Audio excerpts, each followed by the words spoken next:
Xbox On. Welcome to Xbox On, the podcast with one host about one console, the Xbox One. I am said host Jesse DeRosa, and on today's episode we'll be talking about the latest Xbox news for the week of July 2nd, 2020, including new reports suggest that we'll get an Xbox Series S or Lockhart reveal in August. The head of Xbox Live is leaving Microsoft, Ubisoft is planning to release a new Battle Royale game to continue to flood that genre, and more.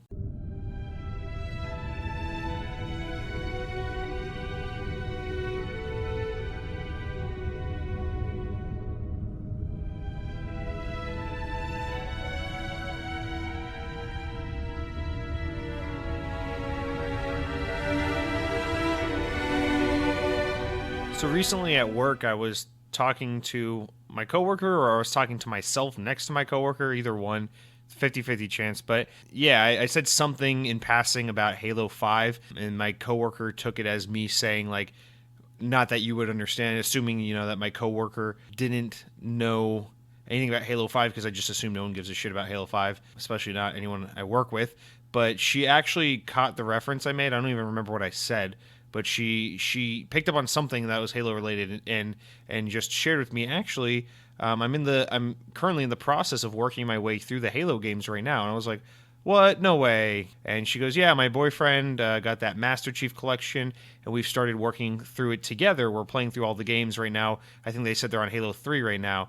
And I was asking her what she thought about it, and of course, naturally, she said, "Oh, they're really great. I actually like them quite a bit because." Who doesn't play Halos 1 through 3 and just instantly fall in love? And then I asked her, I said, are you guys going to play 5? And she goes, yeah, we're going to play that once we're done with everything on the Master Chief Collection. I said, good decision.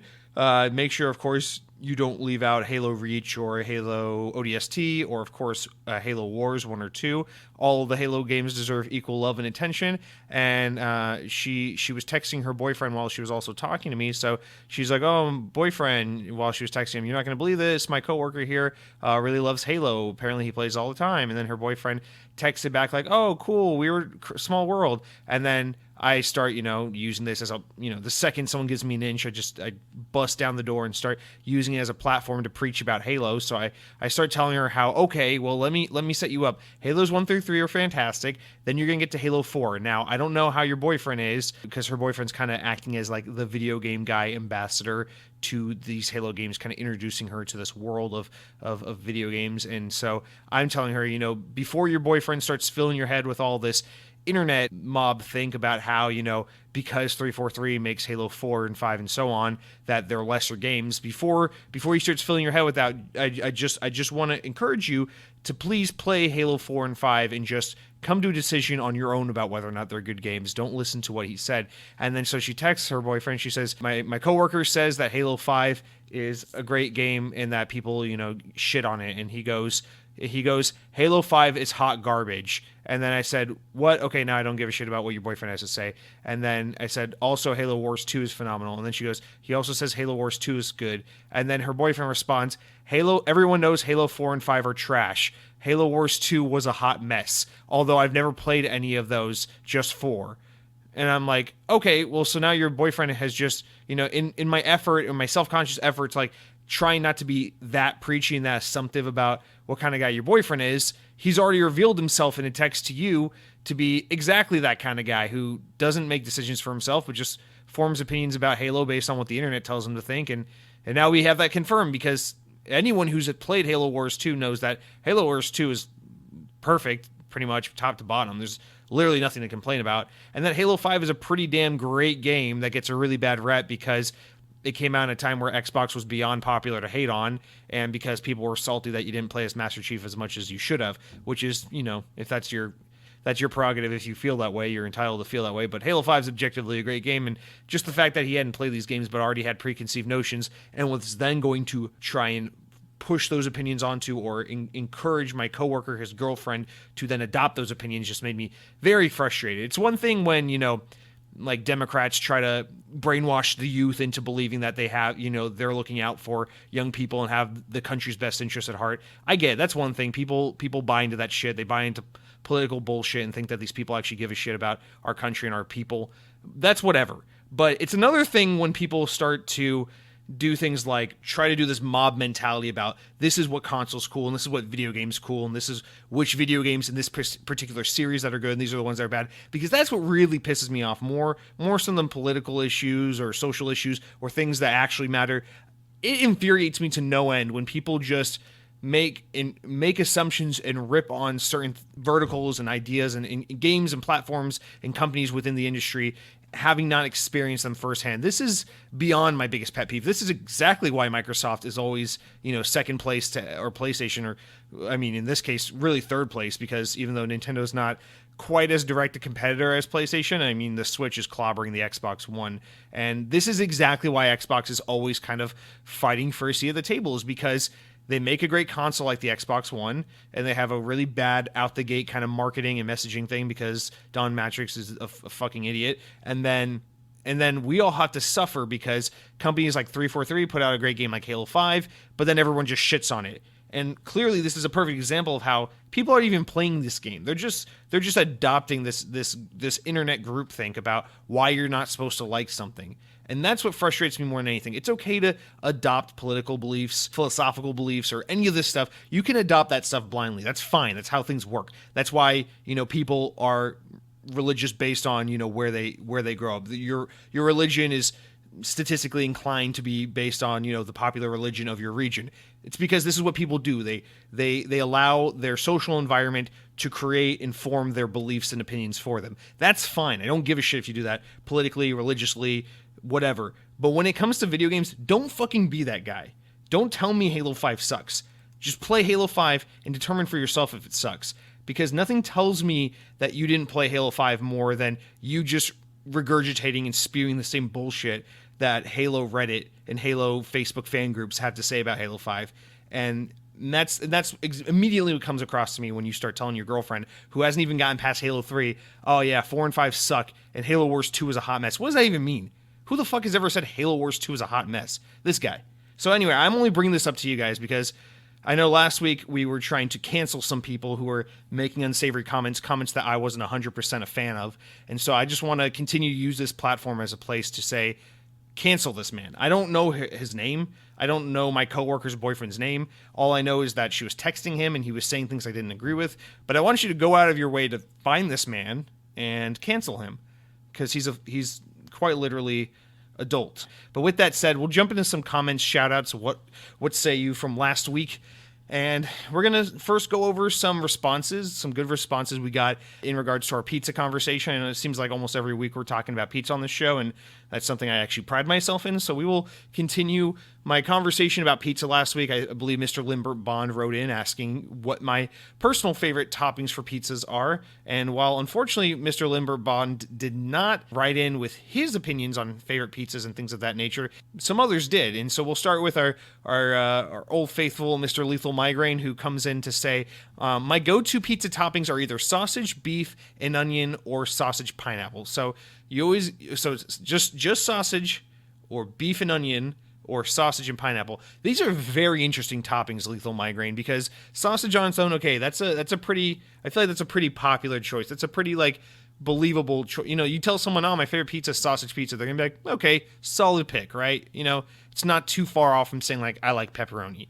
Beef and onion, it's like, okay, that's like a cheeseburger right there. I'm all for it. You got a cheese pizza, you throw some beef and onion, you're basically eating an open-faced cheeseburger. I'm all for it. Again, it's cool. It's fine. Tomato sauce is like the tomato on a burger. The dough is like a bun. You got the cheese like the cheese on a cheeseburger, and the beef and onion. It's a whole thing. I'm into it. It's a good combination, but it's not a popular one. The only time you see beef and onion on a pizza together is if it's like a supreme pizza. So this is very innovative, Lethal Migraine. But this is where you just go ahead and you blow the roof off the whole thing. This is where people's heads start spinning.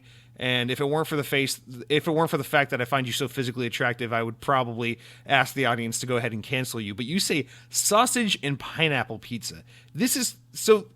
I understand. A Hawaiian pizza is ham and pineapple. So whether it's sausage and pineapple or ham and pineapple, you're putting a goddamn pig on a pizza next to some sweet pineapple. I get this, but sausage is like so extra greasy and extra flavorful compared to ham. You know, ham, especially like ham as a pizza topping, the kind of ham they use is always it's always so mild and subtle. It's more about a texture and like a slight savoriness to counter the sweetness of the pineapple. But sausage is a strong choice. You know, pineapple's already a strong flavor, and then sausage is a very polar opposite strong flavor.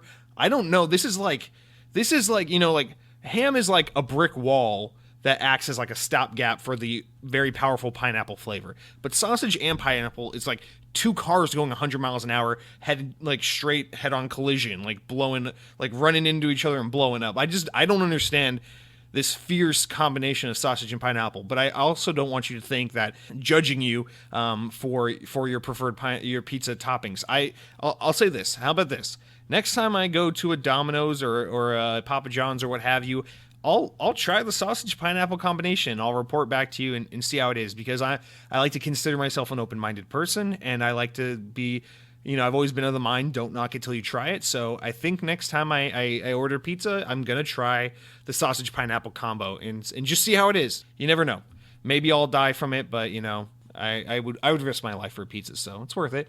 You continue on to say, you're not done there. You continue on to say, as for pizza elsewhere, I went to Ghana and had some of the best pizza I ever had.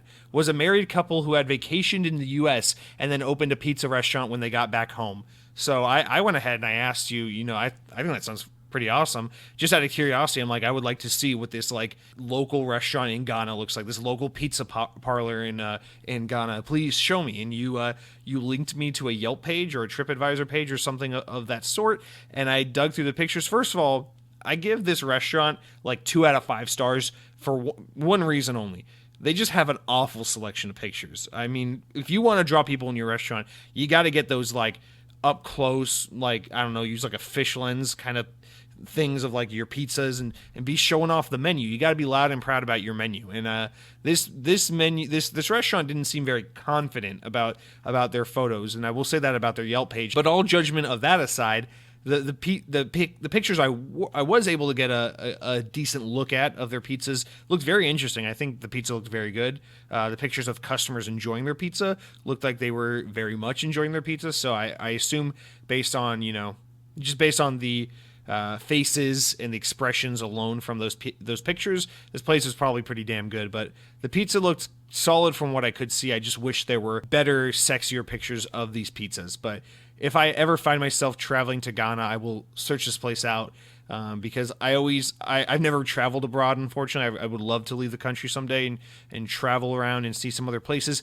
But I've always, you know, told myself I want to do a lot of American food touring when I go international, just not because I'm afraid to venture out of my comfort zone with food. Actually, when it comes to food, I love to venture out of my comfort zone. I love to try new things and just eat weird shit and all that. But I'm so tired of like the kind of, you know, like the cool hipster American mentality of like, oh, I want to go travel the world and try exotic shit and experience new cultures. And I want to be so counterculture to that my thing is like, when I finally do get to go to Japan, when I finally do get to go to, I don't know what other country I want to go to besides Japan. I guess probably another country that has a Disney theme park. So when I finally do go to France because they have a Disney there, when I finally go to China because they have a Disney park over there, I want to pretty much just exclusively stick to American food, just to kind of piss people off when they say, oh, you went to Japan, how was it, what did you eat? It's like, well, I ate McDonald's every fucking day.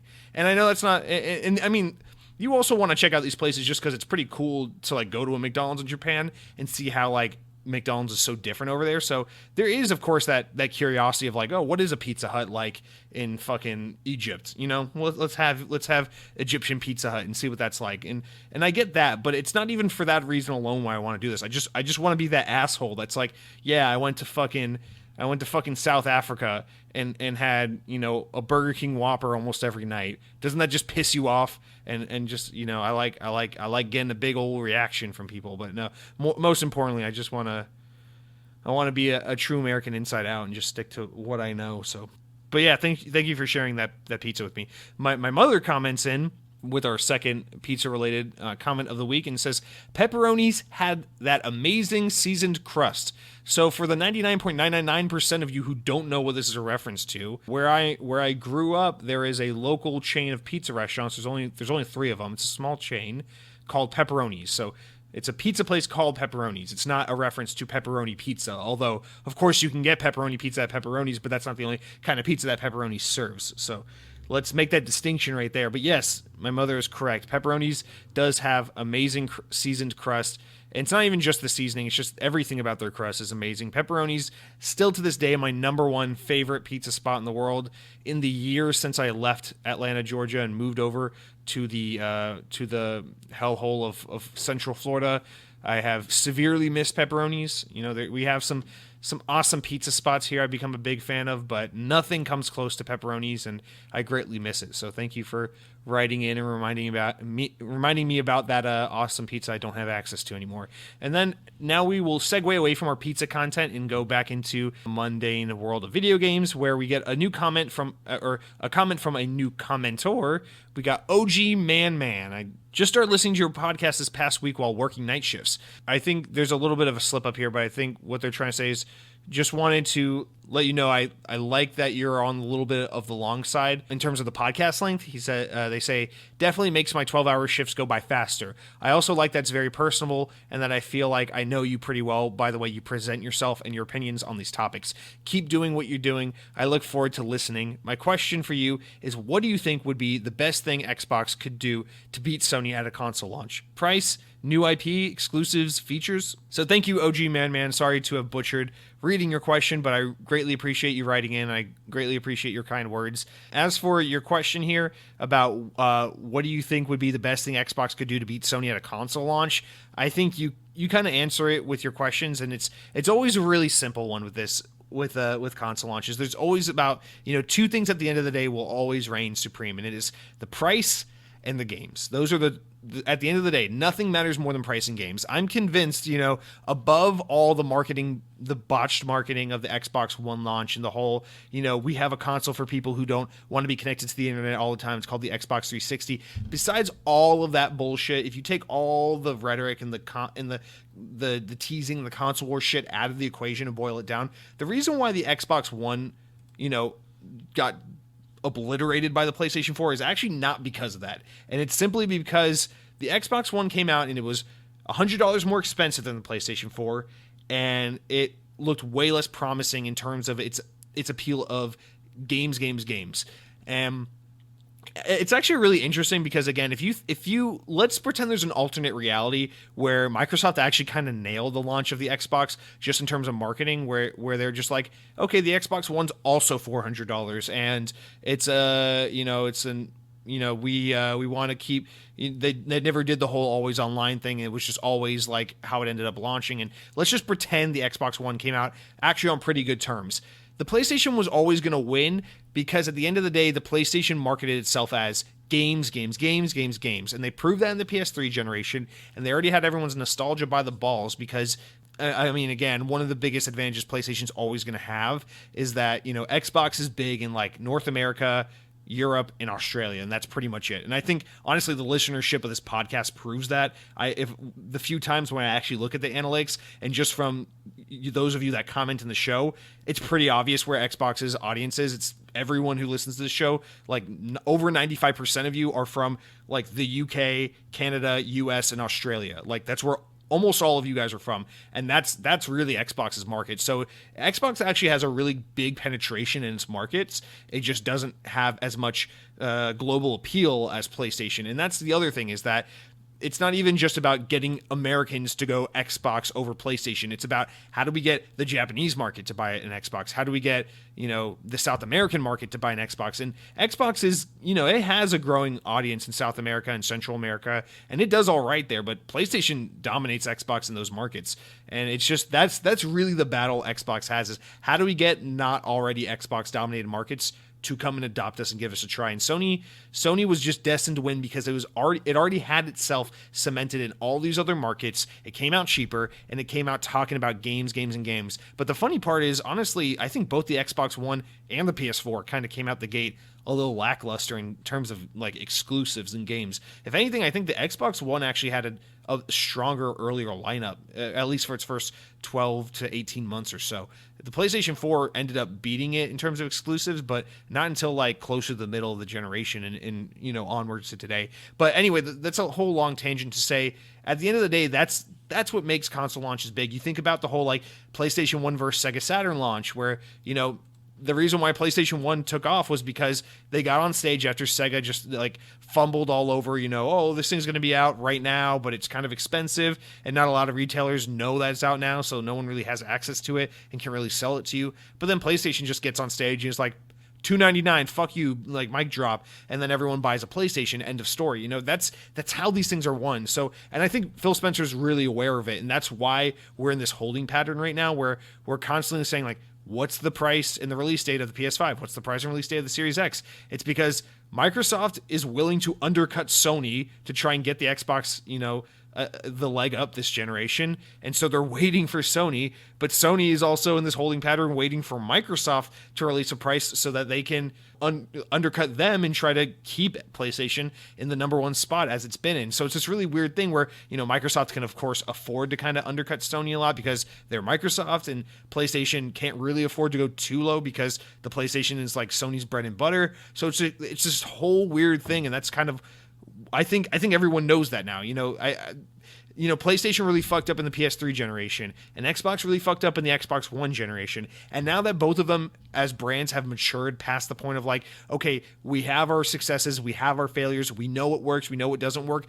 That's what makes this such an interesting generation, is we have a very mature Xbox and a very mature PlayStation that know exactly how to market these new boxes to the audiences that they cater to. And it's about nailing price, nailing performance, and having awesome games. And you're going to see that both PlayStation 5 and Xbox Series X have exactly that. So when you're someone who's already inundated on the PlayStation side and you see the Xbox Series X and it's the same price as the PS5, or it has, a good lineup of exclusives, but so is the PS5, it makes it just such an interesting thing to see kind of roll out and unfold, because we don't really know if Microsoft will be able to get PlayStation people to jump over to Xbox, or if PlayStation will be able to get Xbox people to jump over to PlayStation, which I don't think will be the case. I think Xbox people are Xbox people, and I think PlayStation people are PlayStation people, but what you're fighting for is the people who are willing to flop. Like the PlayStation 4 came out, and I stuck with Xbox because I love Xbox. Certain people came out, the PS3 came out, and certain people stuck with PlayStation despite it being way more expensive than the 360 and being like objectively shitty compared to the 360, at least early in the generation, because some people are just PlayStation people. It's like politics. You're not trying to get Republicans to vote for Republican candidates or Democrats to vote for Democratic candidates. You're trying to get people who flip-flop. You're trying to get swing voters to vote for you. And so that's what Microsoft and Sony are doing here. They're saying, how can we get someone who had a 360 and then bought a PS4 to go back to Xbox? Sony's going, how can we get someone who bought a PS4 after owning a 360 to go to remain on PlayStation? How can we make sure we retain that player? And that's really what the battle is about. So again, at the end of the day, it comes down to, well, how much does the next console cost, and what kind of games are available for it? And so obviously we know PlayStation's already in a really good position, because we saw Microsoft's third-party June event or May event, and then we saw the PlayStation 5 reveal event, and we know that the world decided in that moment that Xbox bad, PlayStation good. But now Xbox is about to get their spotlight with their bigger event, their first-party event, and we're going to see the Xbox first-party lineup. Honestly, I'm of the mindset, people talk about the games we're going to see. They talk about the Perfect Dark, the Fable, the Forza, the Halo Infinite, and while you talk about all this stuff and I start like foaming at the mouth and getting excited, I don't think that's enough for people to, if I'm just being like severely honest with you. I don't think, even if Halo Infinite looks phenomenal and Fable looks pretty good and Perfect Dark looks solid and Forza looks as good as any other Forza, which is great, I don't know that that's really enough, because again, PlayStation has that thing where it appeals to gamers because they just make very specific gamer-oriented games. Forza is a game for Forza fans, not gamers. Some gamers might play Forza, but it's a game for gamers. It's a game for racing fans. Halo is that thing where it's like, I don't know. I want to be wrong about this, but I want to think there's a part of me that wants to think Halo can have the Zelda effect where like people kind of forget about it and get like a little down on it, but then if it comes back and has like a Breath of the Wild moment, the excitement for the franchise will blow up again. But I also think that maybe Halo Infinite comes out, and despite how good or not good it is, people are still going to just look at it like, there's Xbox playing the one note they always play, Gears of War and Halo, Gears of War and Halo, Gears of War and Halo. So I worry that, an impressive Halo showing might not be enough. And Perfect Dark, I really don't see as being enough. I still don't believe that franchise is going to be able to. I don't know. I look at something like Perfect Dark. It's like, really, that's like as impressive as like getting Quantum Break. That's as impressive as getting Sea of Thieves. That's not going to make. I don't feel like it's a console seller. I feel like it's an incentive for Xbox fans, but it's not going to make people, not want Dark Souls remastered or remake on PS5. It's not going to make people not want Spider-Man Miles Morales and Horizon Zero Dawn 2 or whatever it's called. Like, I don't think Perfect Dark can be that game, but then again, we haven't seen it yet.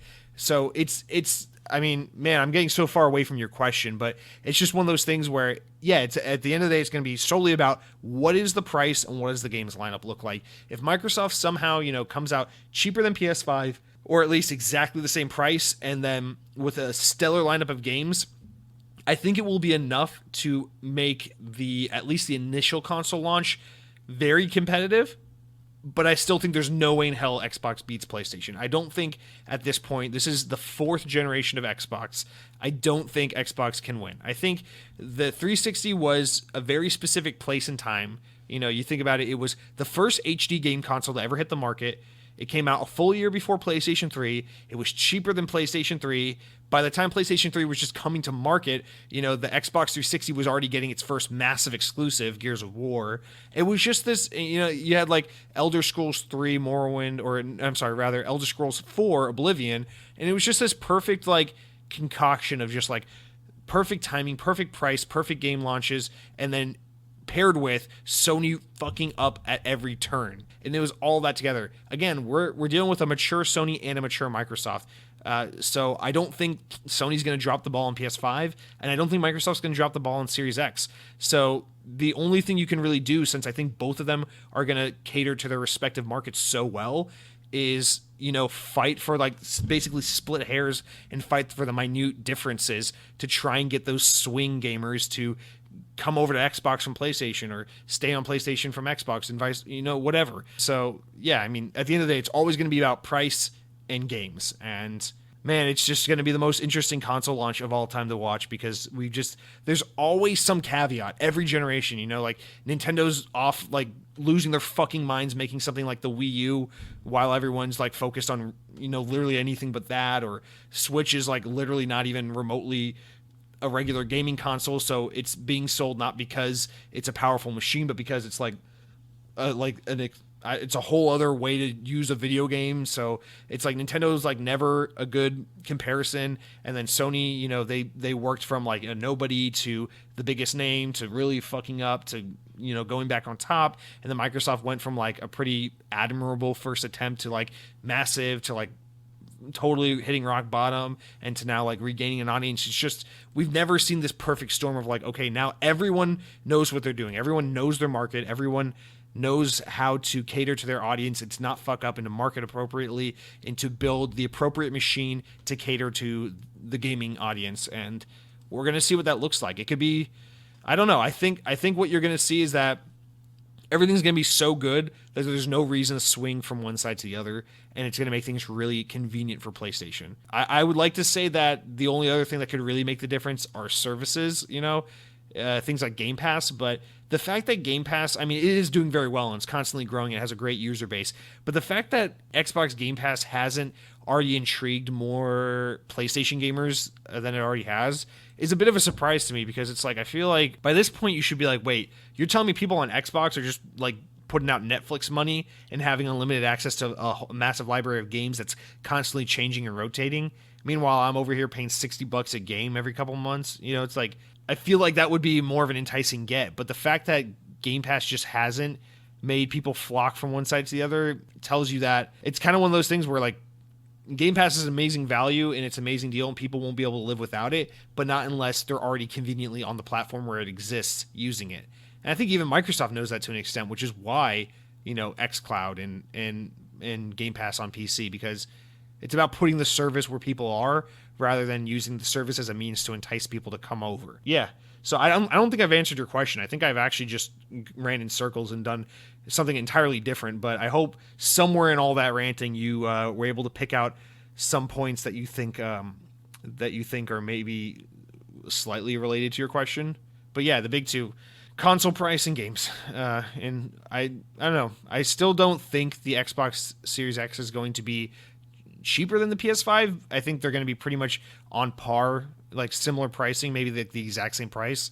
But damn, it would be so cool if the Xbox Series X was like $100 cheaper than the PS5, because like if you have that perfect storm of like a really awesome Halo reveal and one other exclusive that we don't know about that looks really awesome and a cheaper console, I think that honestly could be the closest thing to the perfect storm. But even then, Xbox needs an exclusive that's like absurdly gamer focused. They need like an Elder Scrolls or a Dark Soul kind of game. And not Outer Worlds because it's a third party game. They need a game that looks so, I mean, I guess that's what Fable is, but Fable is already kind of a known quantity because we've seen it before, even if it is kind of coming back in the form of a reboot. But I could be wrong. I really don't know anything. For all I know, Fable, they show Fable. It looks amazing. It doesn't look like the Fable we knew. It looks like something completely different, and everyone has to have it. And then Sony goes bankrupt and ends up, fucking selling like bootleg fucking concert merch on like the streets of fucking, I don't know, San Francisco. Who fucking knows? But our next comment here comes from my brother, who says, the Xbot in me blocked out everything you said until you started talking about the Banished and Halo Infinite. I pooped my pants while listening to the reveal teaser. It was awkward because I was at work, like sneaking watching it, and they all found out from the smell. So Xbox makes people shit their pants. Our next comment here is from Lethal Migraine, who says, in regards to my whole thing about The Last of Us Part 2, about a fourth of Naughty Dog now works for Xbox. This is, I don't know if that's quite that many. I mean, maybe it is. I don't really fucking know. But yes, a lot of the initiative has poached a lot of talent from Naughty Dog and Sony Santa Monica and various Sony studios. That was very intentionally Microsoft's point of building the initiative in Santa Monica, was because that's like right around where most of Sony's best talent is, and it was so that they could poach that talent and bring them over to Microsoft. So very well done. They got a lot of good guys from Santa Monica, from Naughty Dog, and from Insomniac, which is what most excites me. And then of course they got original people. They got people from like Crystal Dynamics. They got people from all over. So it's a really great team or group of people they have working at the initiative, and that's why I'm so excited to see what they're working on, but also so apprehensive about it being Perfect Dark. But I mean, I think Perfect Dark is one of the two projects they have working at the same time. But yeah, Naughty Dog, probably some very good key talent now working for Xbox, making not The Last of Us Part 2. And then Dead Captain James comes in, keeping with our Last of Us Part 2, not Xbox related, but we're going to talk about it anyway, where he says, I made about 12 hours into The Last of Us Part 2, and I just put it down. The graphics and acting are masterpiece level, but everything else is very mediocre. Maybe I'll finish it one day, but I doubt it.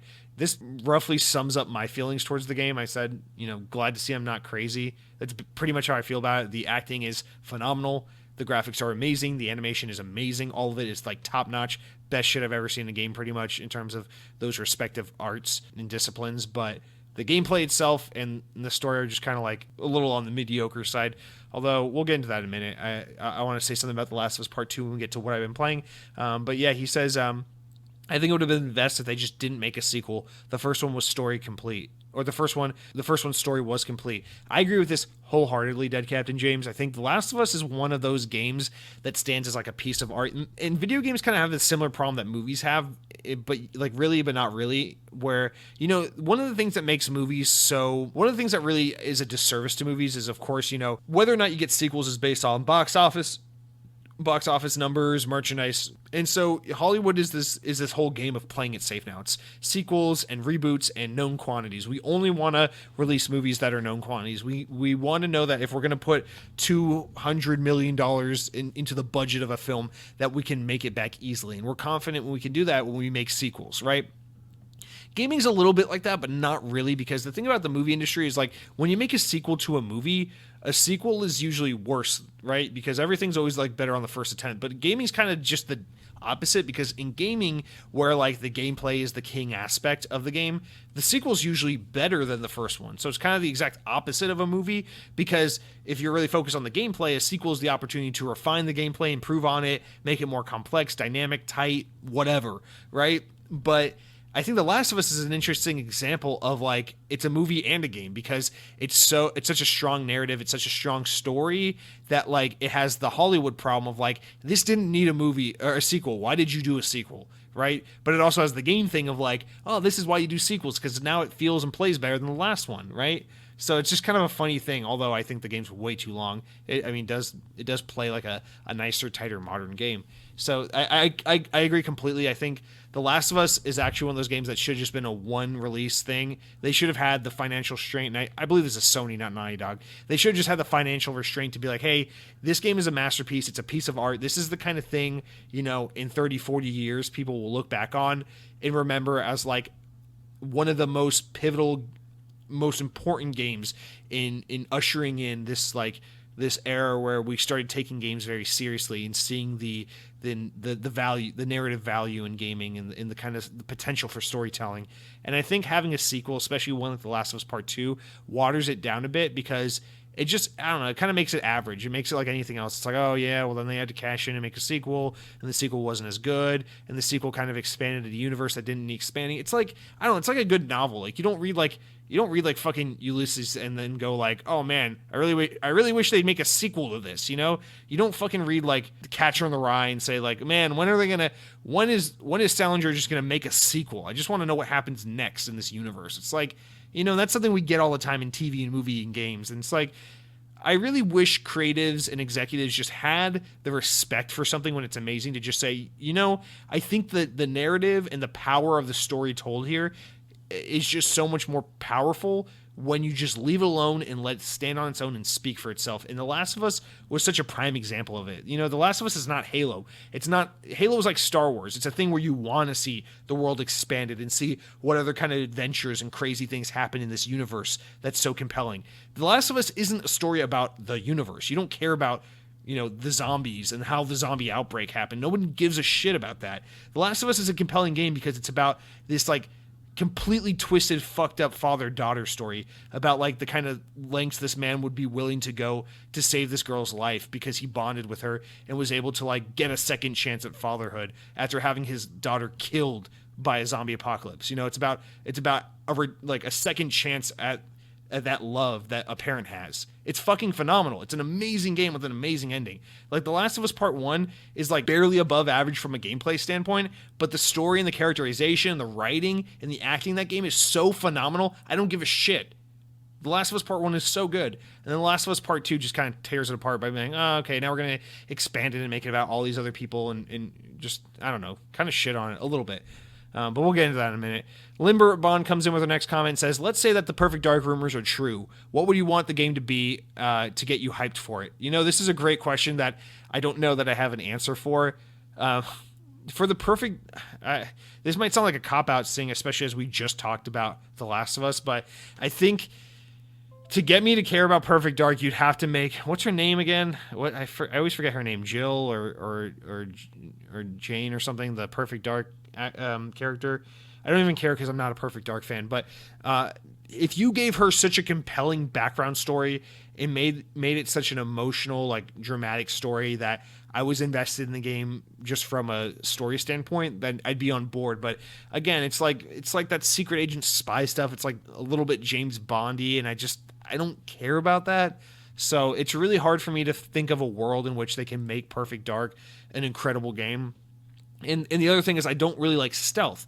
And you know, I know Perfect Dark is a first-person shooter, but it's also a little stealthy. And so it's just like already playing into all these things I don't want. So it's like you built this studio at the Initiative that's supposed to be like the most quadruple AAA whatever studio ever made, but then you're having them reboot a game that's known for two things: gameplay and or it's a game that's like super video gamey, and then it's a stealth game, and those are two things that I'm not looking for from a studio of this caliber. I'm not looking for like a super video game, which is what Perfect Dark is, and I'm not looking for stealth because stealth is just not my personal cup of tea, or as my friend Hunter would say, it's not my cup of valley, it's not up my tea. But I'm not creative enough to think of a way in which they can take Perfect Dark and make it something I have to play and can't wait to. I mean, make no mistake about this. Whatever Perfect Dark is, I'm going to play it. You know, it's going to be on Game Pass. It's going to be an Xbox first party game. I'm going to be excited about it regardless.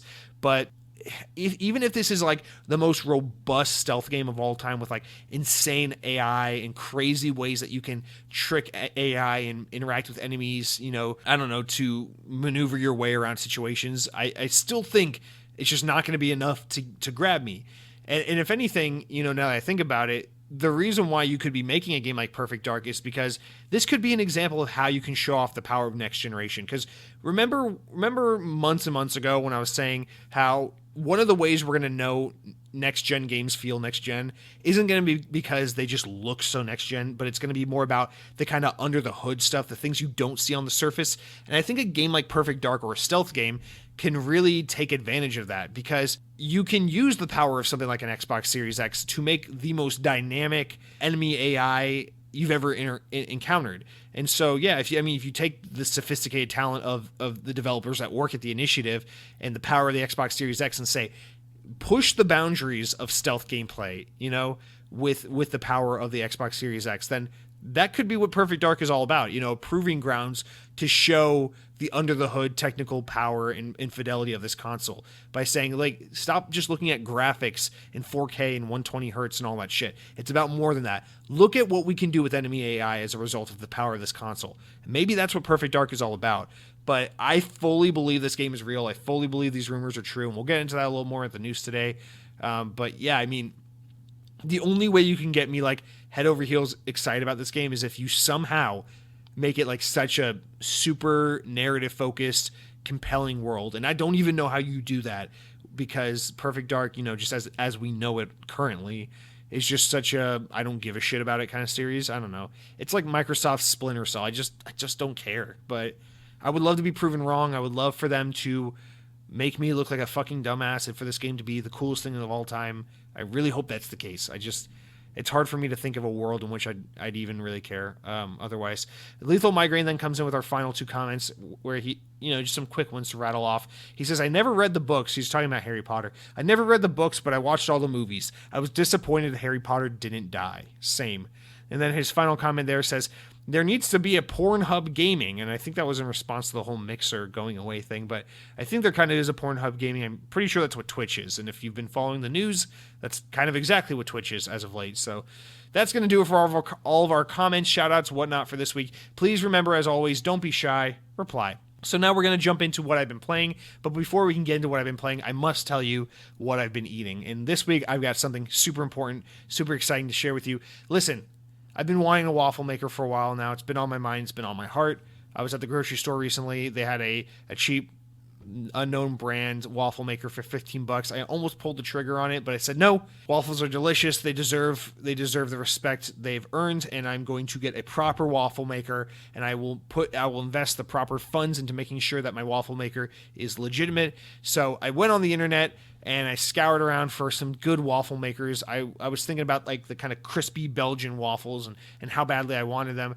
And then I came across this little beauty for $22. It was the Cars 3 Lightning McQueen waffle maker. So this is, you know, Disney Pixar's Cars, Lightning McQueen, the most amazing race car of all time. This is a waffle maker that makes waffles that look exactly like his Lightyear tires, exactly like a Lightning McQueen tire, and it just instantly, without even thinking twice, I one click bought that shit and had it delivered to me within 24 hours, and I was so excited. I went out to the store to do quote unquote grocery shopping, meaning I bought waffle mix and some necessary ingredients. And as soon as that thing came in the mail, I unpackaged it, I cleaned it, I set it up, I read the instructions manual front and back, and I made myself a waffle. And I gotta be honest, these are the coolest looking waffles of all time. If you want to see these waffles, you can always check out my Instagram. I don't know what my Instagram handle is off the top of my head, so I actually won't say it. But I made these waffles. I put them on there. Fucking beautiful waffles. They cook just right, but I don't know what I was expecting. I wanted like a crispy Belgian style waffle. I got more of that soft, like battery kind of thick Waffle House style waffle. Here in the Southeast United States, you know what the Waffle House is. So it's kind of more of that style waffle, but still delicious. Still very happy with it. Every time I see, my waffles in the morning and they look like car tires, I just get a big old smile on my face to know that today's going to be a good day. So super excited about that. And then also, I'd just like to ask a question to the audience. Where do you stand on the whole waffle versus pancake superiority? I've always been a pancake guy myself. If I'm going to be honest, from a young age, I always knew I was a pancake guy. But as of late, I've been really into the waffle. And I don't know that I've become a waffle guy, but I know that in this current, at this current moment in time, I'm in a waffle mood. So let me know where you stand on the whole waffles versus pancakes debate. I'd love to hear your thoughts. And now we will jump into what I've been playing. And this past week, I actually got some stuff done. I rolled credits on Disintegration. I got to the end of that game. What a fun game. It's like I tweeted out after I beat it, rare example of like a modern game where like I actually enjoyed it the more I played it. And by the time the credits rolled, I was like, the game didn't overstay its welcome. It introduced new and interesting mechanics throughout the game, or new and interesting ideas and concepts throughout the game. So it reinvented itself and justified its its playtime and all that. The game is meant to be very AA. It's made by a team of just under 30 people, and I think it's a really impressive game. For a team of like 27, 28 people. I think V1 Interactive did a great job with the game. The story is, very minimal, very simple, but I think kind of interesting still, despite, and it's not supposed to be like a big, it wasn't their attempt to building their own Destiny or their own Halo. This is supposed to be like a one-off or a smaller, more, straightforward kind of world they built. And I thought it was a really interesting game. There's nothing mind-blowing about the story, but the gameplay is super interesting. I really think the whole RTS melding with FPS gameplay is super unique, very well pulled off. And if you have a hard time kind of juggling both things, you can always bump the difficulty down, and then the gunplay never gets too easy, but it does dumb down the RTS elements so that you can play it more like a shooter and less like a strategy game if you so choose, which I also really appreciate. The game's like, it's just like the challenge is just the right amount of challenge. The level design is varied and fun. The characters are interesting and fun. It's a great weekend game. It's a great game to just pick up on a Friday, finish by Sunday, and just say, wow, that was a fun, 10 hours of my life. Time to move on to the next game. So I really wish more people would check this game out and give it a try. It's quite a shame that it absolutely is bombing commercially, and we know that because you cannot get a match on the online multiplayer for this game at all. There are so few people who bought this game and play it that the matchmaking cannot ever put you in a game. I played one game of online multiplayer the day it came out, and then was never able to find a match ever again after that. And I've gone on the subreddit for the game, and people talk about having community nights when everyone gets on at the same time so they can populate the servers enough to get some games going. And it's really quite sad that all this hard work went into this multiplayer, which is really robust, but most people just can't play it, and it's really unfortunate. But Disintegration is a really cool game, and I just want to give a big shout out to V1 Interactive, Marcus Leto and his team of sub 30 people who made a really awesome first effort of a game. I hope that somehow they're able to stay around despite what will absolutely be a financial bomb in Disintegration. And I hope somehow they're able to stick around and make another a new game, a next effort. Probably not a Disintegration 2, but whatever they decide to make next, I'll be excited to keep a tab on this studio, as they, I think, have definitely earned a spot as one of the more notable modern AA kind of lower budget game developers, and that's really exciting. That's a thing I always complain about there not being enough of, so more than happy to support that game. Next, I know it's not an Xbox podcast. I know we already got into it a little bit, but The Last of Us Part 2, how can I not mention it? I finally beat it this past weekend, and I gotta say, I know last week I was pretty down on it. While I absolutely stand by my opinion that this game is like 6 or 7 out of 10 at best, the very end of the game, the last hour and a half of the game, really turns things around for me, at least in terms of the story. Despite the fact that, I don't want to get into it too much because I don't want to be spoilery, but despite the fact that the game kind of starts out like whatever and slow-paced, and then it does a huge like, then it kind of picks up, but then it gets really slow, and then the gameplay is awful, kind of, just average, and the game just drags and all these things. The game gets somehow even worse by the halfway point because it just pulls this whole 180 trick on you that, I guess without speaking too vaguely, because this is kind of hard to pick up on anything. Basically, what Naughty Dog did here was they took a huge risk, narratively, in trying to tell a story that is a very challenging story to tell. It's not a typical revenge story, but rather it's how can we make the player sympathize with the perceived enemy, the quote-unquote antagonist, right? And I think it's really cool to try and do that. I think, if anything, it's a little bit like Star Wars The Last Jedi, where it's like, hey, we're not going to make the story about good versus evil. We're going to make the story about how the whole world is not full of black and white, but rather about gray, and how, everyone is good and bad, and everyone's done awful things, and everyone's done good things. And, when you kill a bad person, you kill a good person in someone else's eyes. And, when bad people die, good people lose someone they love. And I think that's a really compelling story to tell, because it's a very realistic story. It's a very true story. I mean, this is why we have political unrest in the Middle East, because the U.S. keeps killing people that other people love and then creating enemies out of it. So that's what the story is. And I really appreciate it in that aspect. I just think the way it's pulled off isn't elegantly done. And I don't mean that as like a massive knock, like, fuck you, Naughty Dog, you screwed up, this game sucks. I mean it as like, I don't envy anyone who tries to pull this kind of story off, because it's really fucking hard to pull off.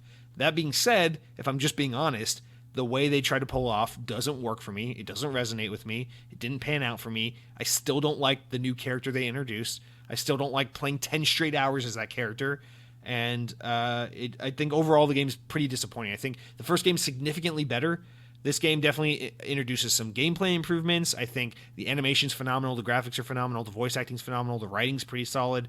And then I think the ending of the game really saves it. The ending of the game actually, I almost wish this was an Xbox game, so we could do like a spoiler cast kind of thing at the end of the show and talk about, the ending, and create a discussion, have comments and questions come in about the game, because I actually, to this game's credit, the thing that makes this game stick with me and makes me like it as much as I do actually is the fact that its ending left such an impression on me that here I am almost a week after rolling credits on it, and I'm still thinking about it every day, and I'm still developing new things, new ways I feel about it, new thoughts and ideas. So while I don't think it's a good game from a gameplay perspective, and while I think the pacing and the length of the game is so disrespectful of the player's time, and that half of the game is pretty much just uninteresting to me entirely, the ending itself is so good to me that it doesn't make up for it or excuse those things, but it makes me still able to appreciate the game as a whole,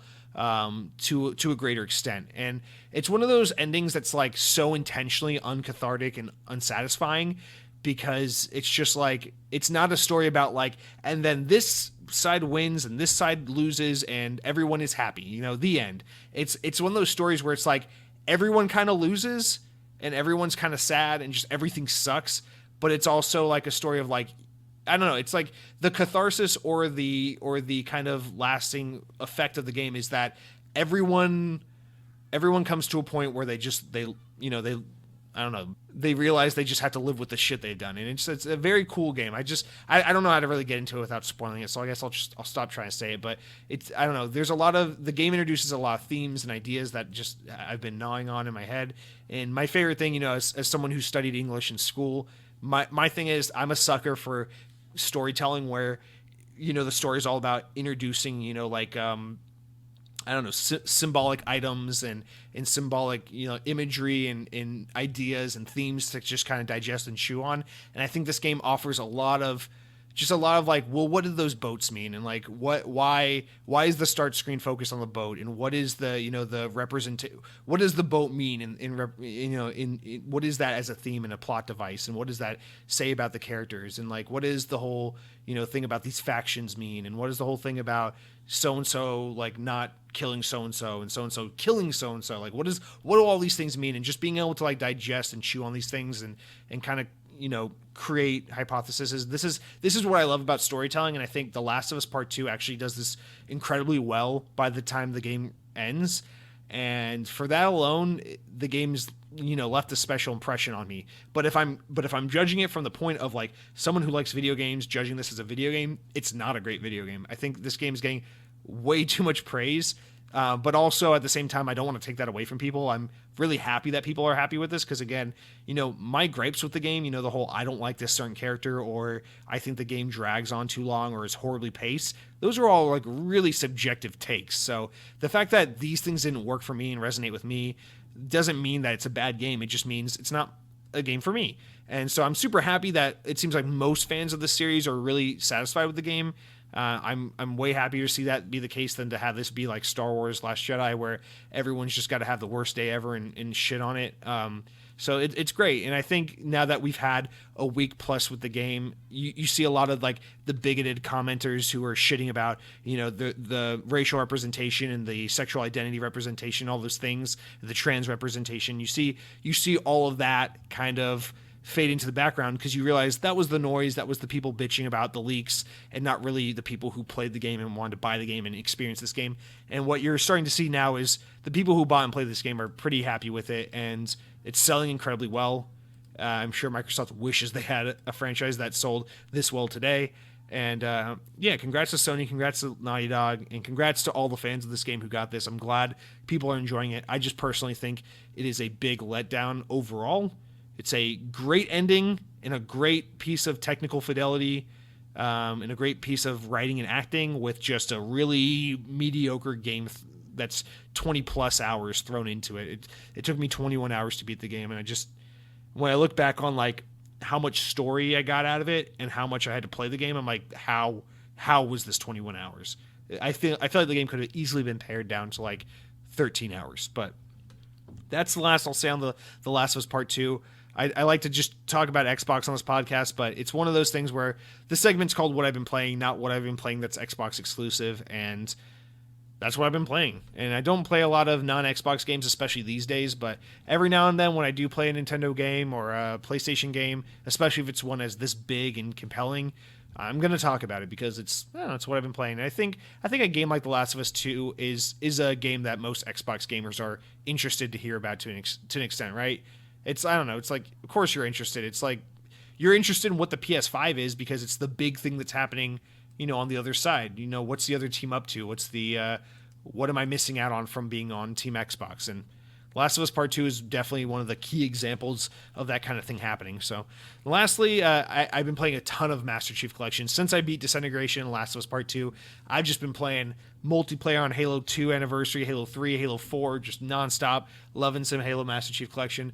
What a great palate cleanser from Last of Us Part 2. It's just so good to play some Halo and just tune out, put on some music or a podcast, and just play some Team Slayer. Aside from that, I think once this podcast goes live, I'm going to jump back into Halo Wars 2 and replay through that, try to get myself prepped and refamiliarized with the Banished story as we get ready for our July Xbox event where we see some Halo Infinite reveals. Hopefully that will be happening very soon. It is now July. It is the month of the Xbox first party event. So speaking of Xbox, now that we're done with all the pizzas, we're done with all The Last of Us, we're an hour into the show. We haven't even talked about all the sexual misconduct allegations that we now have to get into. We will jump into the news. Okay, I wasn't even joking. I wouldn't joke about that, but I definitely wasn't joking right there about the sexual misconduct. Unfortunately, this is a story I tried to ignore. It was breaking. It really started breaking last week around the day I recorded last week's show, and I was like, is there any way I can just not talk about this story? Because I'm really fucking tired of this whole like social issues bleeding into the games industry. I just want to talk about, I don't know. I'm tired of rumors and then this kind of shit. I just want to talk about. Let's just talk about Halo. But unfortunately, we got to talk about this at least a little bit. I feel like I can't ignore it. It's a big thing that's happening. But without getting too in detail about it, there have been a lot of reports in the past week or so. It started really on Twitch and then kind of bled over to Ubisoft and some other platforms, developers and platforms, where a lot of allegations were made about certain Twitch streamers about things they've said or done to certain girls and sexual abuse and things like that. And I didn't really write down names because I don't want to really get into it all because it's just I'm so sad that this is a story that keeps having to come up. I'm glad it comes up in the sense that these people, these abusers get called out and get held responsible for their actions. But I'm sad in the fact that this is unfortunately a thing that does happen. I think the biggest one that caught waves was Ubisoft, the creative director for Assassin's Creed Valhalla. His name is Ashraf Ismail. He stepped down from his role as the creative director of Assassin's Creed Valhalla, which is about to ship in just a few months here, because of some allegations. So this is why I think the story is a little weird, because so this guy wasn't actually accused of he wasn't accused of like rape or sexual abuse or anything like that, like some of these Twitch streamers were being accused of. This guy actually was called out because he engaged in an affair with a Twitch streamer. Apparently, it was some young streamer, and he was having an affair with her, so he's cheating on his wife. And then this kind of got lumped into this whole movement of, like sexual misconduct in the streaming community. And this one I think was a little bit of bullshit, just because it's like, well, wait, having an affair is like beyond a shitty thing to do. Like if you cheat on your spouse, you're a piece of shit. I mean, if you cheat on your partner, your spouse, whoever, if you're in a relationship with someone and you cheat on them, and it's, you're a fucking piece of shit. And it's just as simple as that. But I feel like this was a little fucked up, because this guy got lumped into this movement where like people were getting called out for sexual abuse and things like that. And this guy wasn't committing sexual abuse. He was committing adultery, which is obviously an awful, awful thing, but it's consensual. The girl he was, engaging with outside of his relationship with his wife was consenting to it. And there's nothing illegal about that. It's just morally fucking bankrupt and disgusting. And yeah, I mean, he deserves all the shit in the world. I hope his wife is able to somehow heal from this trauma and hurt that this is gonna inevitably bring onto her and the rest of his family. And I hope they're able to heal and somehow move on from this. But I don't think this guy deserves to be lumped into this whole movement. And this is a weird thing that's going on. I see this story keep circulating about how he's voluntarily stepped down from his role at Ubisoft, and that he's taking some time to deal with his family affairs. But I'm like, well, this isn't the same thing, because also at Ubisoft there's Adrian, I cannot pronounce his name, Adrian Gibinji or something, who was accused of manipulation, emotional abuse, and rape. Okay, he denied the allegations and then removed the post denying them, or he was accused of it, and now the accusation got removed from the medium, which is where it was originally posted. And then Ubisoft's Stone Shin, another guy at Ubisoft, was also accused of using his position within Ubisoft's PR team to prey on women, and a lot of people reported that his behavior has been like an open secret within the community for a long time now. People that know him know of this, and that he's been kind of leveraging his position of power to like lure women in and kind of manipulate them and take advantage of them. And so it's like, this is a very different situation where like these latter two guys, like these guys are like fucking pedophiles and rapists and predators. Like these guys need to be like cast out of society. Like fuck these guys, right? But this first guy here, while also a fucking dirtbag, isn't really the same thing. And I think it's kind of fucked up that, I mean, like, I'm not fond of him. I never gave a shit about Assassin's Creed Valhalla to begin with, but this makes me like even less likely to ever want to support him or any of his creative projects. But I don't think this man deserves to have his career destroyed because what he did wasn't illegal. He didn't. I don't know. It's one of those things where it's like, I'm just gonna side on the side of like, I'm just gonna favor the side of the law. And it's one of those things where like, if you rape a woman, the death penalty is not really a thing in most parts of this country. But if you rape someone, to me, it's like, I don't give a shit. I feel like if anything, if we're gonna have a death penalty, that's who it deserves to be reserved for, is like rapists, right? And like, if you are preying on women, emotionally abusing them, using them for sex, raping them, I don't give a shit. I don't think there's any room in this world for people like you. You're basically as good as dead. If you cheat on your wife, you're a piece of shit. I don't want to talk to you. I don't want anything to do with you. I don't want to support your creative projects. But I don't think you deserve to be locked up in jail and to lose your career and never have the chance, to recover professionally. I mean, I think you don't deserve a chance at happiness in terms of love, but that's a very personal matter that's unrelated to what's going on. I definitely feel for your your wife, hopefully soon ex-wife, who was just cheated on. I feel for your kids who have a shit father, but I don't think it's the same thing. And I'm saying this very ineloquently, but I don't know. I feel like this has to be said because I keep seeing these stories circulate, and the sentiment just seems to be like, oh, fuck all these guys. And it's like, yeah, I'm on the side of like, fuck all these guys, but also let's distinguish. There's a difference between a rapist and a cheater. I want to say that. The other thing is all the Twitch streamers. There's been like a handful of Twitch streamers who've been kind of ousted, and then they did like a Blackout Wednesday thing on Twitch, apparently, to like kind of raise awareness of like the sexual abuse and harassment and manipulation that goes on in the streaming community, which is just kind of so gross when you think about all these fucking lame-ass sweaty kids who just like put a camera on and play Xbox or play PC, and they're just like, look how good I am at Fortnite. Aren't I so sexy? And then they get rich and famous off of fucking playing video games and being a goddamn weeb, and then they leverage that fame and popularity to fucking manipulate girls. Like that's kind of like, if we can just zoom out and talk about this like candidly, like is that not like the lamest representation of like the modern world, that like we live in a world where like guys are getting famous because they fucking play video games and they're good at them and people want to watch that shit, and then we give them tons of money and fame and attention, and then they manipulate that power to take advantage of women? Like that's fucking disgusting, man.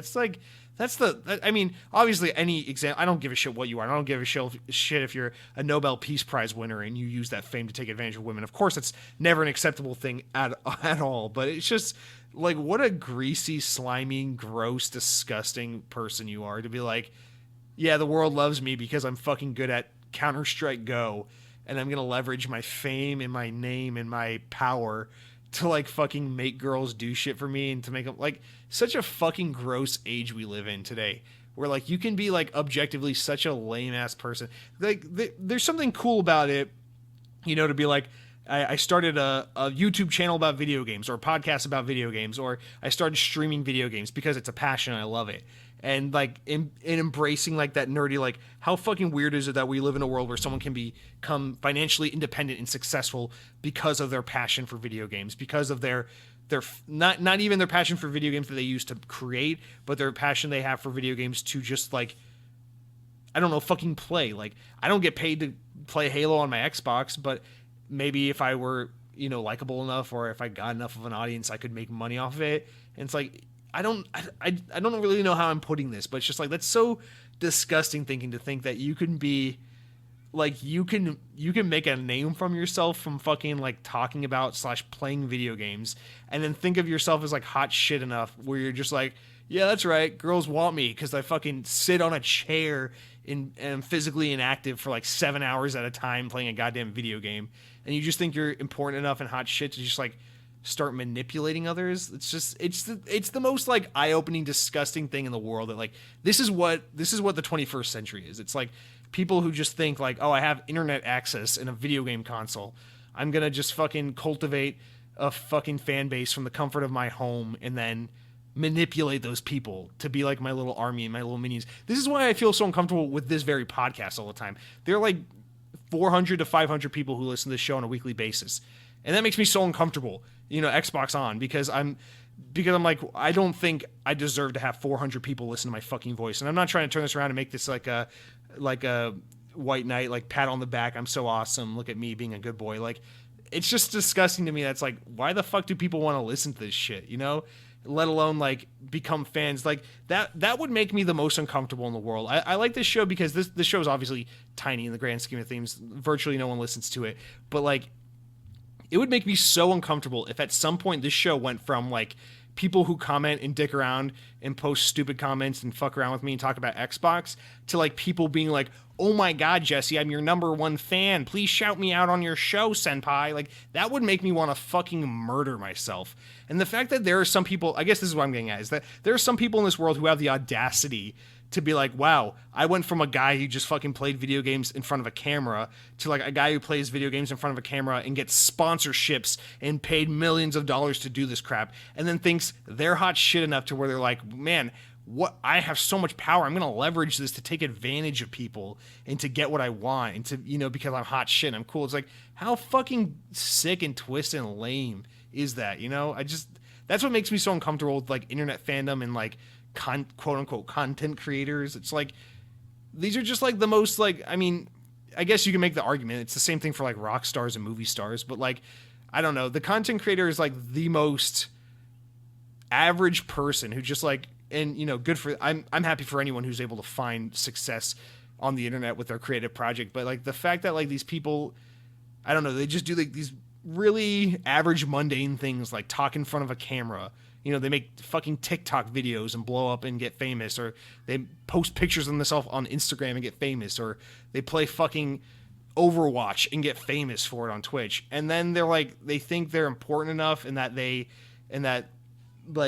somehow are above, you know, the moral code. I guess that's what I'm getting at. It's not that I'm not trying to encourage that people in positions of power can justify doing ridiculous things or immoral things, but I'm saying it's like, I don't understand how you let something like people watch me on Twitch play video games and let that kind of bullshit get to your head enough to the point where you feel like you're more powerful or you're above moral code. It's like you're a scumbag, you're a piece of shit. So I don't know. I'm not really articulating this well. I'm not really getting out of my mouth what I'm thinking in my head, but I this can't be completely ignored. It's a thing that's happening, unfortunately, and I'm really sorry to the victims of this shit, because at the end of the day, this stuff makes me sad mostly because there are people who are directly affected of this, and it's really fucking difficult for them to come out and admit, you know, I was the victim of this kind of abuse. And then there's always going to be people who look at those people and say, oh, well, you were just doing this for attention, and you were just doing this because you wanted to make a name for yourself. And it's like, I'm sure that's happened maybe once or twice. I'm not going to deny that that's never happened, but let's keep this in check. No one in their fucking right mind, no sane human being is fucking whistleblowing or just like crying wolf about people sexually harassing them or raping them or abusing them so that they can make a name for themselves, because you don't want that name for yourself. No one wants that fucking name for yourself. Your life's fucking ruined once you get pegged as the person who was harassed by insert famous person name here. Like, that's such a shitty situation for everyone all around. Like, fuck the person who does that stuff. And like, sorry for the fucking people whose lives are now ruined because everyone's always gonna peg them and put them down as this victim who got attacked by X person. So such a fucking shitty situation. And hopefully, I guess really hopefully the end result of this is that companies like Ubisoft and platforms like Twitch are making necessary changes to weed this shit out and to be more on top of this. This is just one of those things where it's like, you know, now it's public news, but I can't imagine, you know, you think about like the Stone Chin guy from Ubisoft, and like, I know how companies work. I work for a fucking company. You know, word spreads around. People know shit. If someone's seedy, if someone's doing something bad, people know about it. And this stuff goes on forever before it's reported. So the fact that this is just now making mainstream news means that people inside this company have known about this forever. So the fact that like companies like Ubisoft, I'm not trying to single Ubisoft out because Ubisoft is handled this probably about as well as any other company would have. But it's like, companies need to take more personal responsibility in making sure that these people are weeded out. And I don't mean Ubisoft in like a blank entity sense. I mean in the sense of like direct managers need to make, just people need to take it upon themselves. If you're ever in a position of like managerial power, listen to what's fucking going on to the people underneath you. You know, if you're someone who moderates a platform like Twitch, if you're someone who's in charge of a team of people and you hear about shit like this, like murmurings of like, this guy's been abusive and harassing women and or other people, anyone can be harassed. You know, unfortunately it's predominantly women, but men can get harassed too. Anyone can get harassed. It's fucking disgusting. The reason why this shit blows up on the internet and comes to light is because people turn a blind eye and allow this shit to happen for so long. And that's what this is really indicative of, is that we need a cultural change where the second this shit starts popping up, people say stuff about it and act on it. Because in some cases you can prevent this from becoming a problem, you know, because harassment almost always starts as like someone says something that's mildly off-putting. Nip it in the butt there. Stop it there. It needs to be addressed. But it's just disgusting to see this happening in big names like Ubisoft and big platforms like Twitch, where, you know, you fucking come here to get away from the bullshit of life and just watch someone play chess on the PlayStation 4 and talk about whatever, you know, or watch a lo-fi hip-hop music channel on Mixer. You know, you watch these things because you want to get away from the bullshit of the real world. So we just need people and organizations and to just, I don't know, just take more lead in snuffing these things out and preventing them from happening, rather than it having to get so bad to a point where it has to become headliner news, because these things can be prevented way before they get bad. But I don't want to talk about this anymore. It's just a disgusting thing. I hope all these fucking people just rot in hell along with PlayStation fanboys. Our next story, our first real story of the week, our first Xbox related story, our first story where I don't have to get heated and huff and puff and talk about a whole lot of nothing, is coming from IGN, or this report's from IGN, is that a new report claims that the much rumored Xbox Series X, or Xbox Lockhart, will be revealed in August, after it was originally scheduled for its, of course, E3 announcement that got canceled due to COVID. Fuck you, COVID. According to Eurogamer sources, Microsoft has originally pegged June as its announcement month for the alleged lower-priced, lower-powered version of the Series X, using an E3 showcase as a space to explain the console while showing it playing some next-gen games. The site now reports that the Series X will get its own reveal, presumably at an Inside Xbox-like showcase, but in August. That supports VentureBeat's reporting. Some other reports have suggested that the Series S, or Lockhart, reveal was originally planned to remain in June to fit as part of the monthly update branded by Xbox 2020 before being pushed back. However, Eurogamer says its sources indicate that the month's series of technical updates on elements like smart delivery was always the plan for June. So this is, we got to just, first things first, a little off topic. This is where I get confused, because I thought back in May, when Microsoft first announced Xbox 2020, this whole thing where they're going to be doing, a new event every month to kind of slowly roll out info about next generation throughout the whole summer. I could have sworn the first time they ever talked about this, they said there will be an event every month, meaning May, June, July, August. But then, no one ever reported on June again. No one ever said anything about it again. I need to go back and find the initial report, but I could have sworn, maybe I'm just going crazy, but I could have sworn Microsoft initially said there would be an event in June. And then no one ever mentioned it or talked about it, so I kind of quietly just shut up about it too. But I could have sworn originally they had something planned for June. I was under the impression, for whatever reason, that initially it was going to be May was a third-party showcase, June was a Lockhart showcase, July was the first-party showcase, and then, I don't know, maybe August is like a release date and price. I don't know. But, according to this reporting, the plan was always to have, because what we got was, of course, a third-party reveal in May, and then in June, they talked about smart delivery a little more, but that's kind of like a cheat answer a little bit, because we kind of, when Microsoft delved more into smart delivery last month in June, they kind of barely touched on it any more than we had already known. They did expound on it, but not that much more than we already knew. So I feel like that's kind of a cheat to be like, oh yeah, smart delivery, that Xbox Wire post they put out was the June event. That was like their big announcement for June. But whatever, I'll take it. I'll let it pass. But it looks like the whole plan is August for the Series S.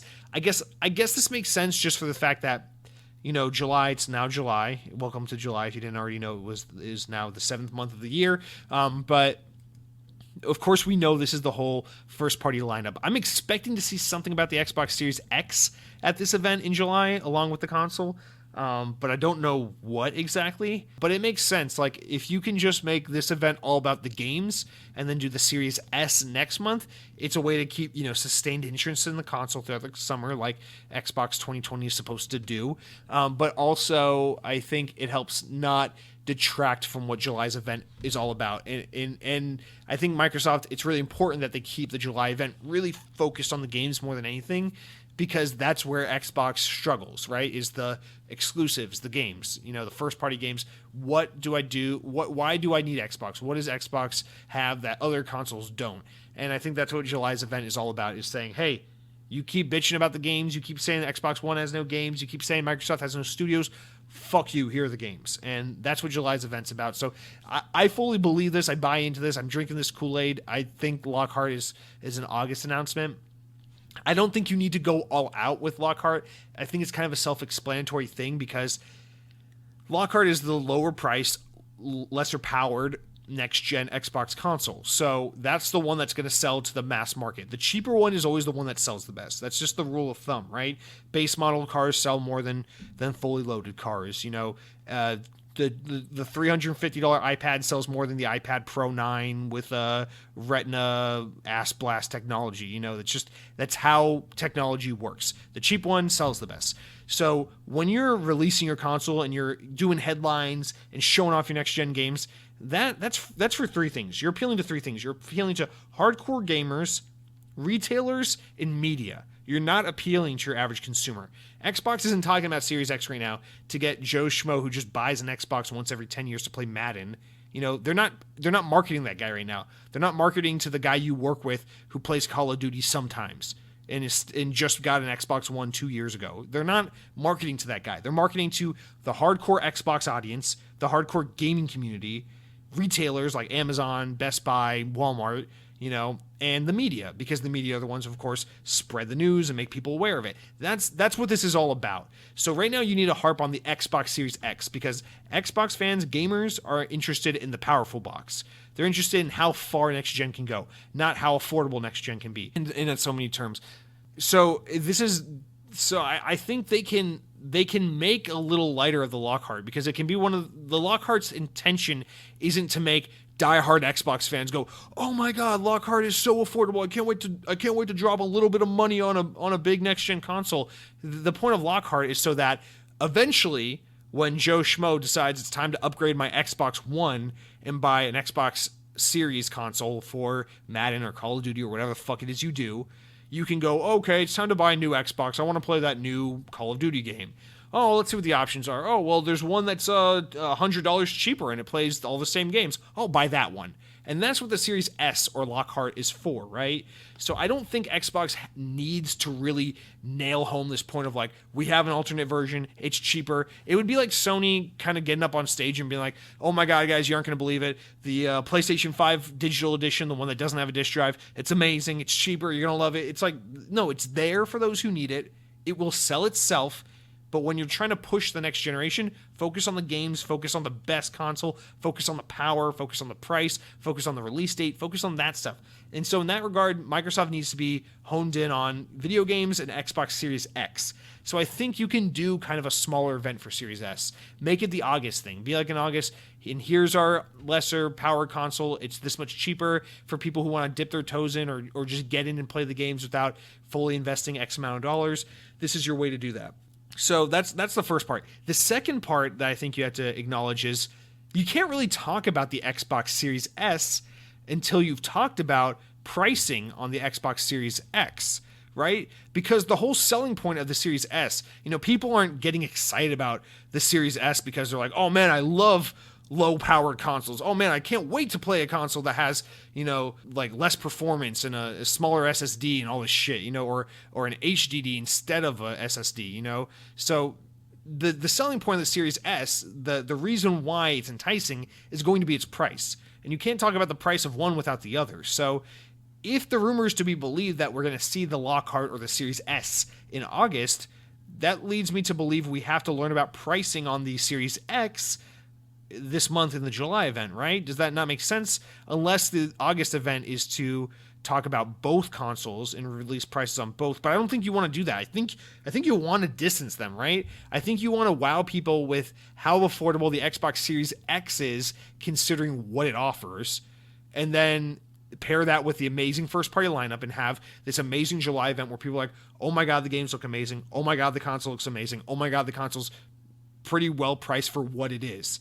And then in August, you can be like, "Oh yeah." And for all you people that just eventually come around to buying a console and you don't really care about having the nicest version, we got this too. And it's even cheaper. So not only is the Xbox Series X competitively priced compared to the PS5, but we have a lower powered next gen console that's so affordable that, you know, even if you don't normally buy Xbox and you're just a really casual gamer, you're probably going to go with Xbox just because, holy shit, you can, the barrier to entry is so low relative to PlayStation. So I think that's kind of the way you got to think about it. But again, I mean, what do I fucking know? This is my conjecture. This is my speculation. But then again, this is my podcast, so it's all about my bullshit. So that's what I think. So I don't know. It's hard because again, I really stand by that whole. I don't think you can do the price of the Series S without the price. I don't think you can talk about the Series S without the pricing of the X being out in the wild. But also, I don't see this July event being the point where Xbox is going to talk about the price. But then again, to further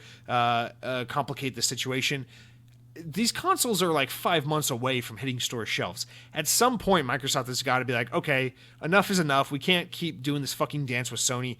We need to put a price out. We need to put a release date out. We need to start taking pre-orders. So it also makes sense. It's like, okay, maybe in July, maybe this July event, they are going to put a date and a price on the Series X because they got to start taking pre-orders. These things are like being manufactured now, you know? These consoles aren't going to release. I'm telling you right now, these consoles are coming out in November. It just is. They're talking about holiday 2020. No one's going to fucking release a console in December, you know? No one's, and then I think they're trying to buy all the time they can. So why would they release it in October, which is earlier than consoles normally release? You know, consoles normally release in November. Historically, Xboxes and PlayStations have a November release window, or at least usually they do. So yeah, I think it's a very safe assumption that both PS5 and Xbox Series X, as long as they're not getting delayed, are going to be releasing in November. And now we're in July, so we got July, August, September, October, November. We got 5 months until these things are on store shelves. At some point, you know, Microsoft's got to be like, okay, fuck it. PlayStation just kept punting, and they fucking beat us out with that. We're just going to put a price on this thing and just get it out the door. So that's my guess. I'm really tired of speculating at this point. I just want to fucking see these games. I just want to see Halo. I don't give a shit. I'll pay $2,000 for a Series X if that's what I gotta do, but just let me play Halo Infinite on this beautiful 4K machine, please, for the love of God. But our next story here, speaking of games that are not out yet and that don't technically exist yet, earlier this week, Twitter users like The Verge's Tom Warren noticed that Microsoft had registered 2 new accounts, one for @Fable and one for @PerfectDarkGame. Both were registered in early 2020, and Warren noticed that the Perfect Dark account was followed by a Microsoft employee, which turned out to be Ken Lobb, creative director at Microsoft Studios and former Perfect Dark developer. Warren also noticed that the Fable account is registered to a Microsoft email address. As IGN reports, Xbox games marketer Aaron Greenberg was quick to squash rumors about the accounts. Replying to Warren's tweets, he says, "It's standard practice to secure our social handles for our IP," noting that the accounts have been active or have been inactive for years. However, it clearly says on the placeholder pages that both accounts joined Twitter in March and June of 2020. So, you know, can you really believe what Greenberg is saying here? So the Perfect Dark account subsequently then tweeted to say that it had been acquired by a fan of the series, but was surprised to see that Ken Lobb had requested to follow the page, adding to the strangeness of the situation. And then, of course, the fact that both accounts were originally spotted with a display named Placeholder, which the Fable account is currently still showing. Of course, you know, these rumors of Playground Games making a Fable reboot and the initiative working on a Perfect Dark reboot have been circulating for quite a long time now and are kind of some of the worst kept secrets in the games industry. Yeah, honestly, I think, first things first, at this point, I'm so tired of talking about these as rumors, especially with Fable. Fable is just happening. I don't care. If I'm wrong, I'll fucking, I don't know, eat like the drywall in my apartment. I don't give a shit. But like, it's happening. It's like I'm so tired of talking about it like a rumor. Worst fucking kept secret ever. I almost wish Microsoft just teased it like at the Game Awards or something instead of Hellblade 2, because it's like, just show us this fucking thing already. But I'm fairly confident we're going to see it in the next few weeks at this July event.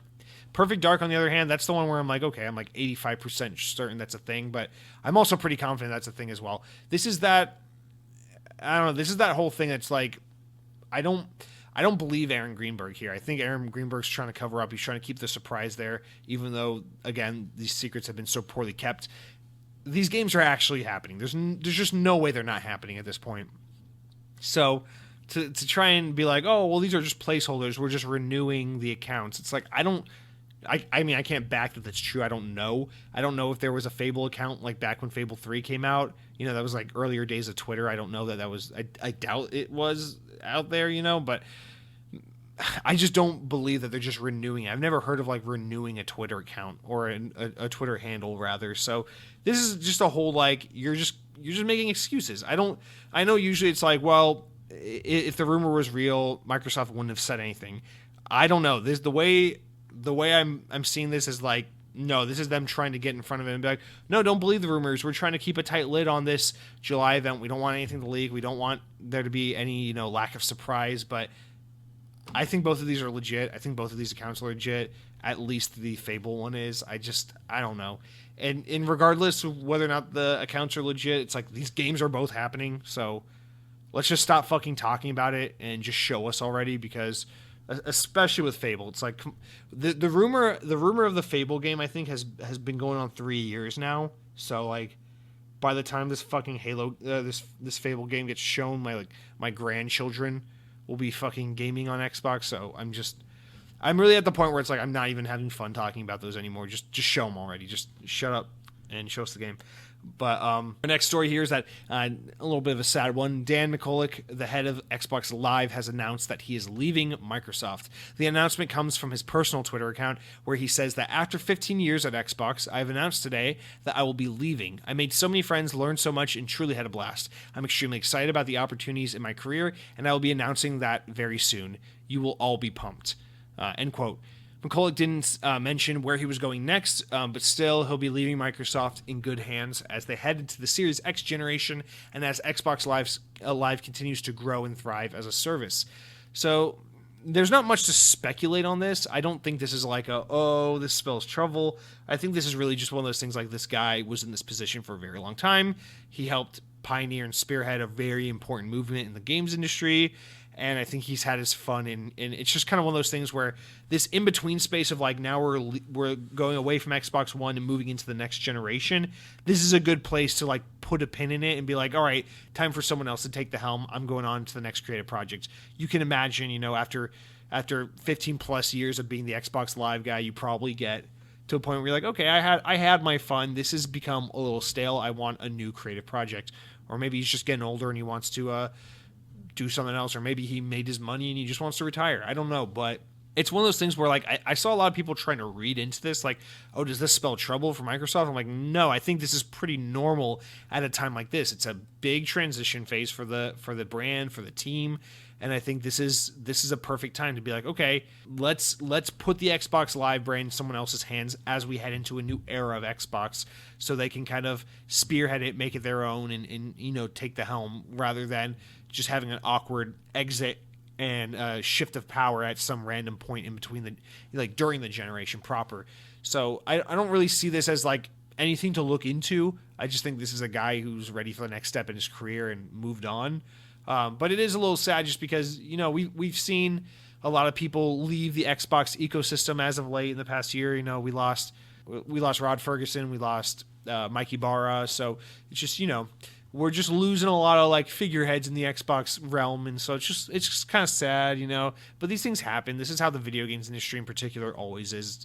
People come and go. People stay at one place for a long time, and then they'll jump over to the exact opposite team, or they'll get out of gaming altogether and go to a different industry in tech. So yeah, it just happens. It's just a career move. I don't think this really means much of anything for Xbox Live. In fact, when you really think about it, Xbox Live is a service that has improved and gotten better, but it's Xbox Live kind of has gotten to its mature phase. It is what it is.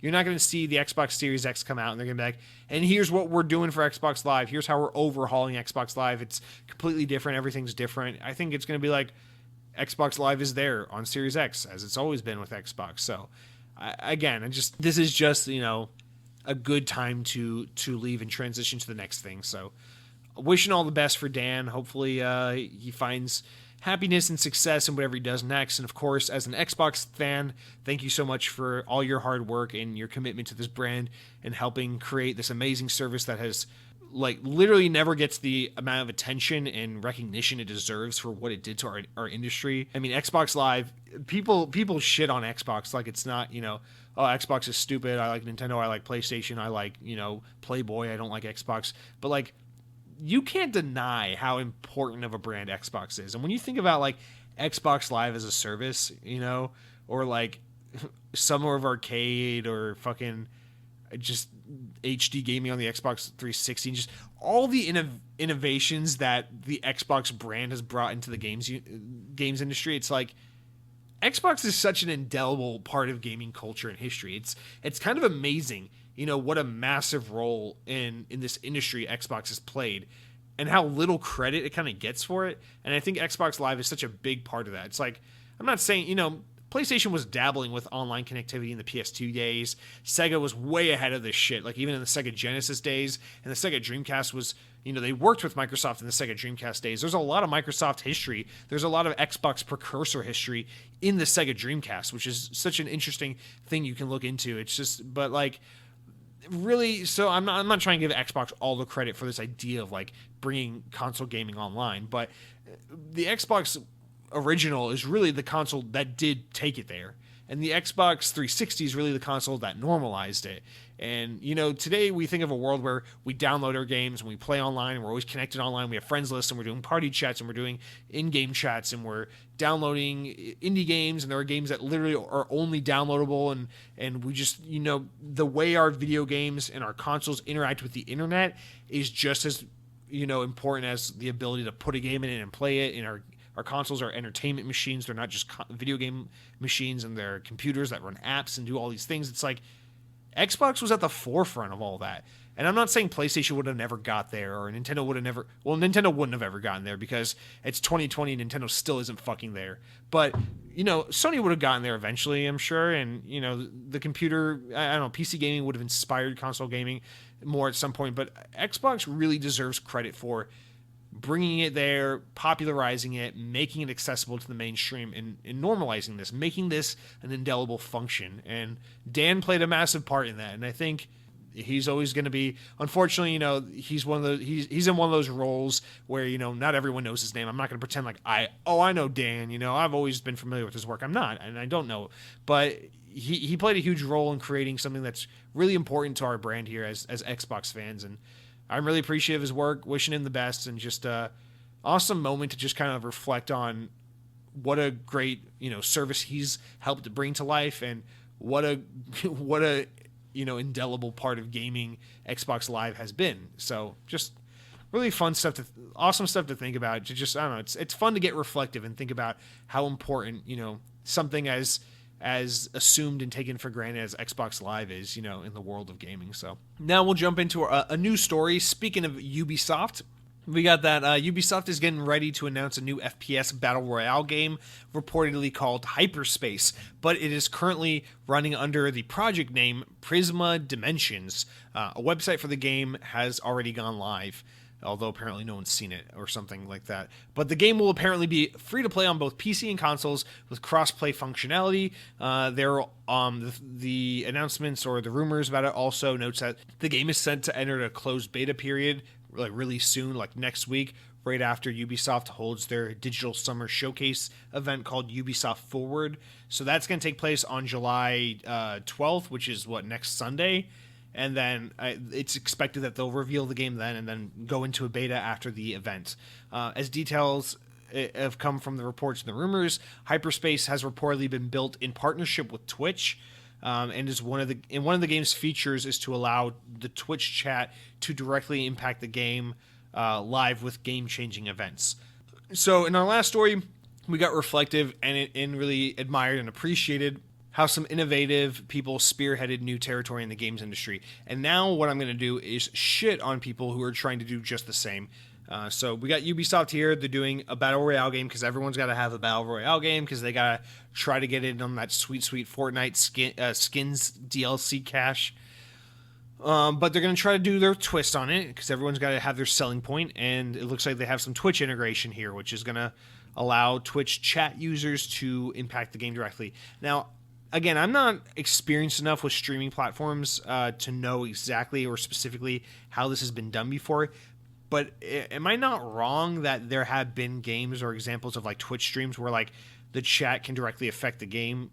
Wasn't there like a whole like Twitch plays Pokemon thing that went on, a fad that went on for like a year where like the chat would just like overwhelmingly spam the function of the game they wanted, and then the bot would like do the input of the game based on what the chat was saying. Like if everyone in the chat was saying like press pause, go to inventory, like the stream would pick that up and like the algorithm would make it go into the menu or like do the corresponding functions. Like I feel like that was a thing, but I'm not saying that that's exactly what they have planned here, but I think the idea of the chat being able to directly impact the game is a cool idea.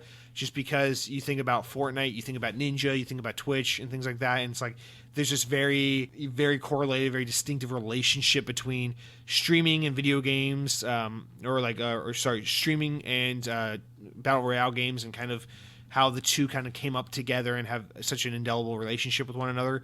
So I think it's kind of smart to try to build these things in tandem, try to build a battle royale with streaming services in mind.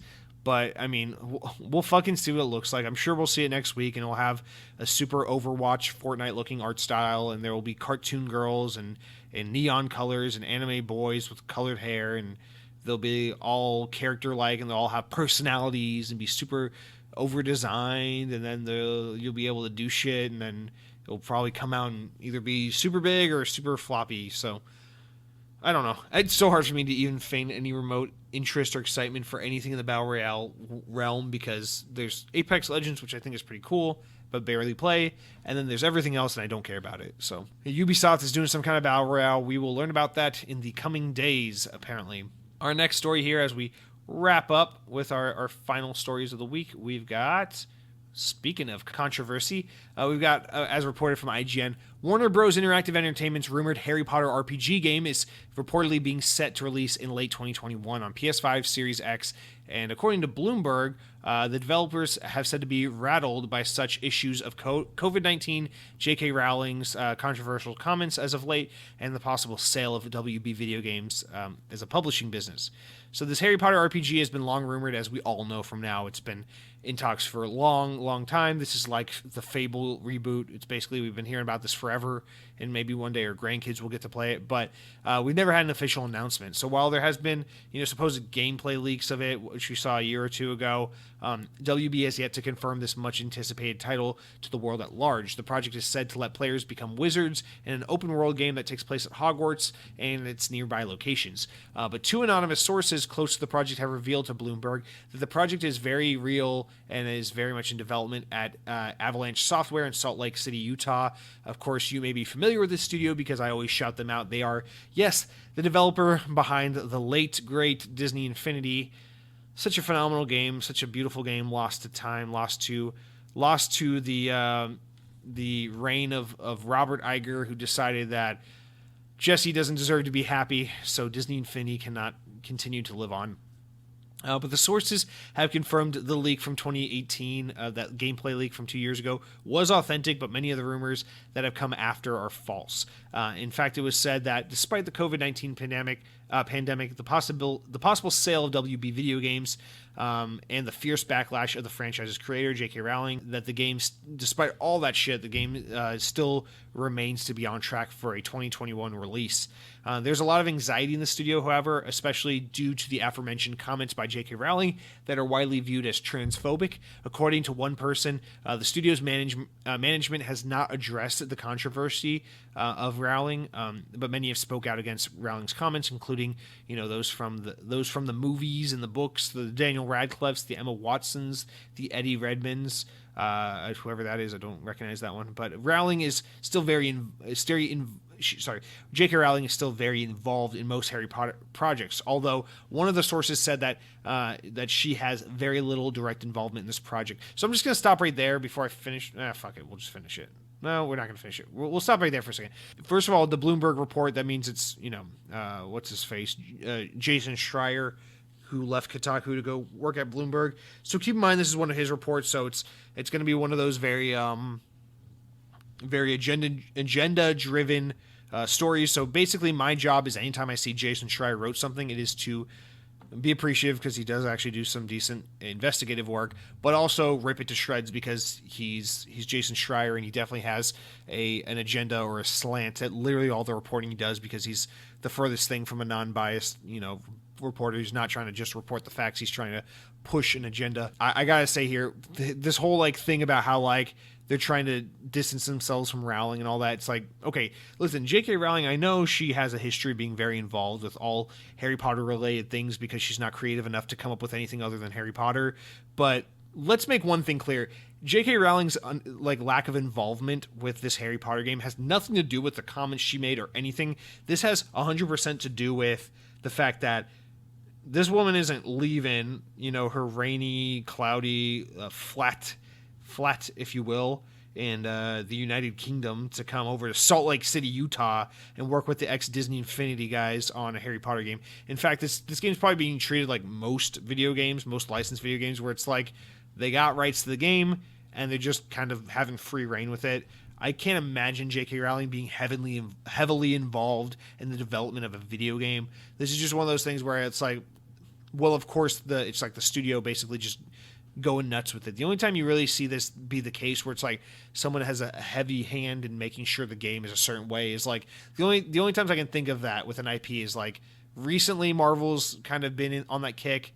Lucasfilm's usually pretty much on that kick, and like the South Park guys when they worked on those South Park games. But other than that, usually the way video games get treated is like, oh, give us a shit ton of money, here's a license to our property, go have a fucking field day with it. So I assume the lack of involvement from Rowling has everything to do with that and nothing to do with pretty much anything else, except for maybe the fact that she doesn't want to be running over to Salt Lake City, Utah, although, of course, I guess Skype is the thing. They can probably just talk over the internet. But anyway, Felicia Grady, the managing editor of the popular Harry Potter fan site MuggleNet, which sounds like a fucking slur, wrote an email to Bloomberg stating that this controversy is, quote, likely to diminish some of the anticipation of the game. Based on what I've seen from fans, I do believe that Rowling's comments have had some effects on the level of excitement they have for the Harry Potter RPG or other upcoming content, Grady wrote. We've seen comments from fans who no longer wish to support Rowling or the brand financially. So let me stop again.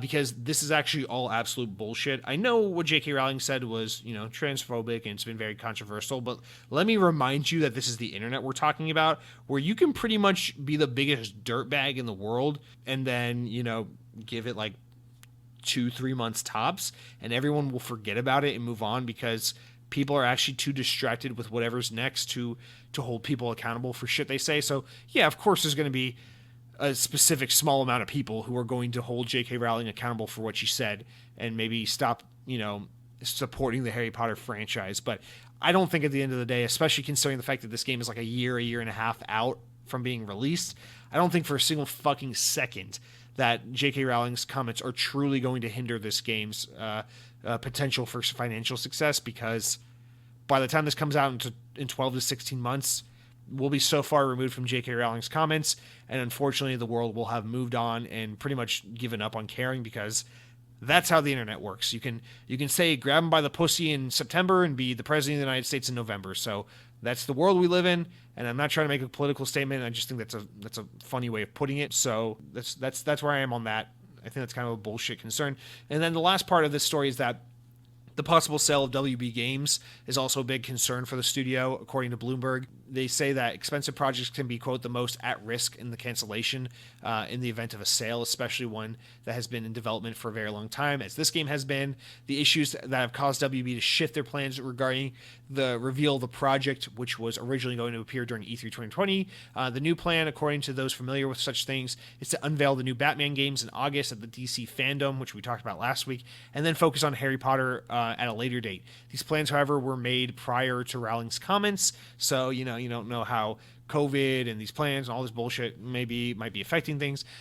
So lastly, I'll say to this is a pretty real concern, is that whoever ends up buying WB, if they end up being sold, the gaming division, if it ends up being sold, well, they'll have someone come in with a fine toothpick and say, what are all your studios doing? What are all these games in development? What is this project? Does this look lucrative? How expensive is this? Is this worth the investment? And they'll cancel things. And I get that. The things that are really expensive that have been taking a long time to make, that's the kind of stuff where it's like, okay, well, that might be the most likely to get canceled. But then again, if this game's only like a year away from coming out, I feel like you might as well just try to recoup the cost of that game. Just get it out the fucking door and let it sell millions of units because it's Harry Potter, and it could literally be a fucking Harry Potter eats Quidditch balls and then shits them out, and people would fucking buy it by the millions because it's fucking Harry Potter. So I don't think it would be a bad idea to finish this game, or that I think the only thing that could really put this game at serious risk for cancellation would be if the acquisition of WB Interactive Entertainment did not come with the IP, if like say Ubisoft or Activision bought WB Interactive Entertainment and then they didn't get Harry Potter and Batman and all that shit along with it, I think that would be the kind of thing that would be like, okay, time to cancel this because we're not gonna shell out the money to let you continue to develop this game and then shell out the money to get the licensing for the game that that's lost. So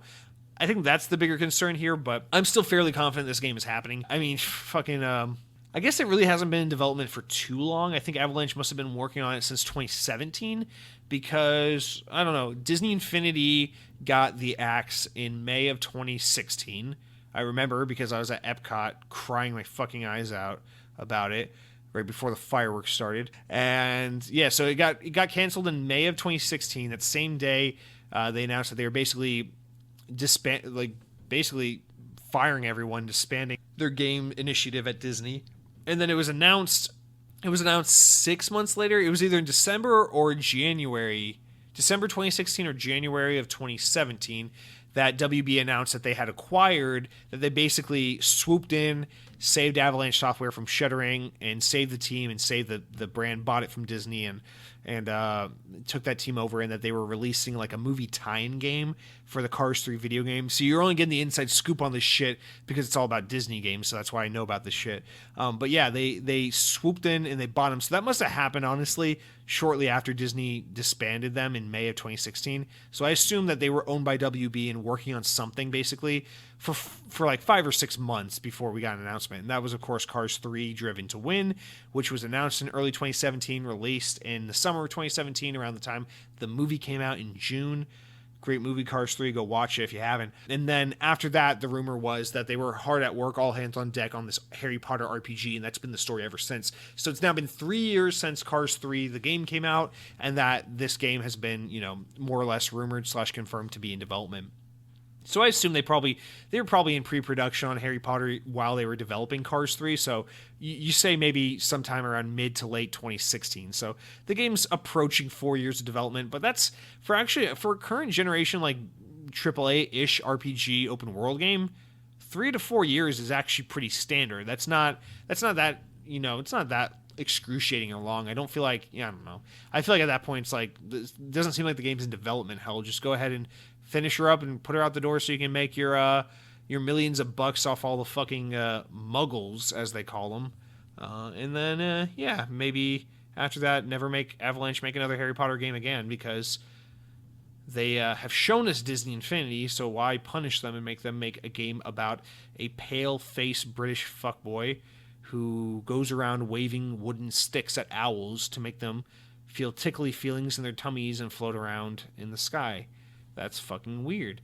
Our next story here, our wrap-up story, our final story of the week is good, bad news, depending on how you want to look at it. But this week, fans got a first look at gameplay for the upcoming Crysis remaster for consoles and PC. The game was met with some serious backlash from fans after seeing how underwhelming the visual upgrades and everything appeared to be. And in response to the backlash, the official Twitter account for the game released the following statement.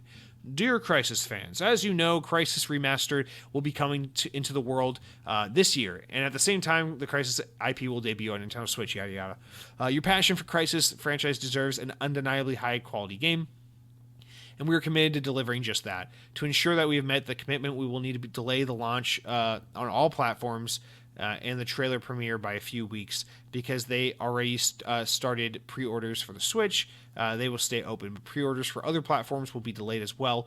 The key features you're looking forward to are already set, but we want to take the time to polish the game. You might be aware of the leak yesterday and want to know that we have seen the reactions, and that the good and the bad, and we're listening. We're still working on a number of things in the game, as well as our storefront, so please keep the love coming, but rest assured you'll have your game to you shortly. The extra time until release will allow us to get Crysis Remastered up on the PC, the console-breaking standard you've come to expect from Crysis games. We hope that you understand what we're up to, and we hope that you stay with us while we take the time to make a few more improvements, so stay tuned, blah, blah, blah, blah, blah. So basically some stuff about the game leaked, a little trailer and everything.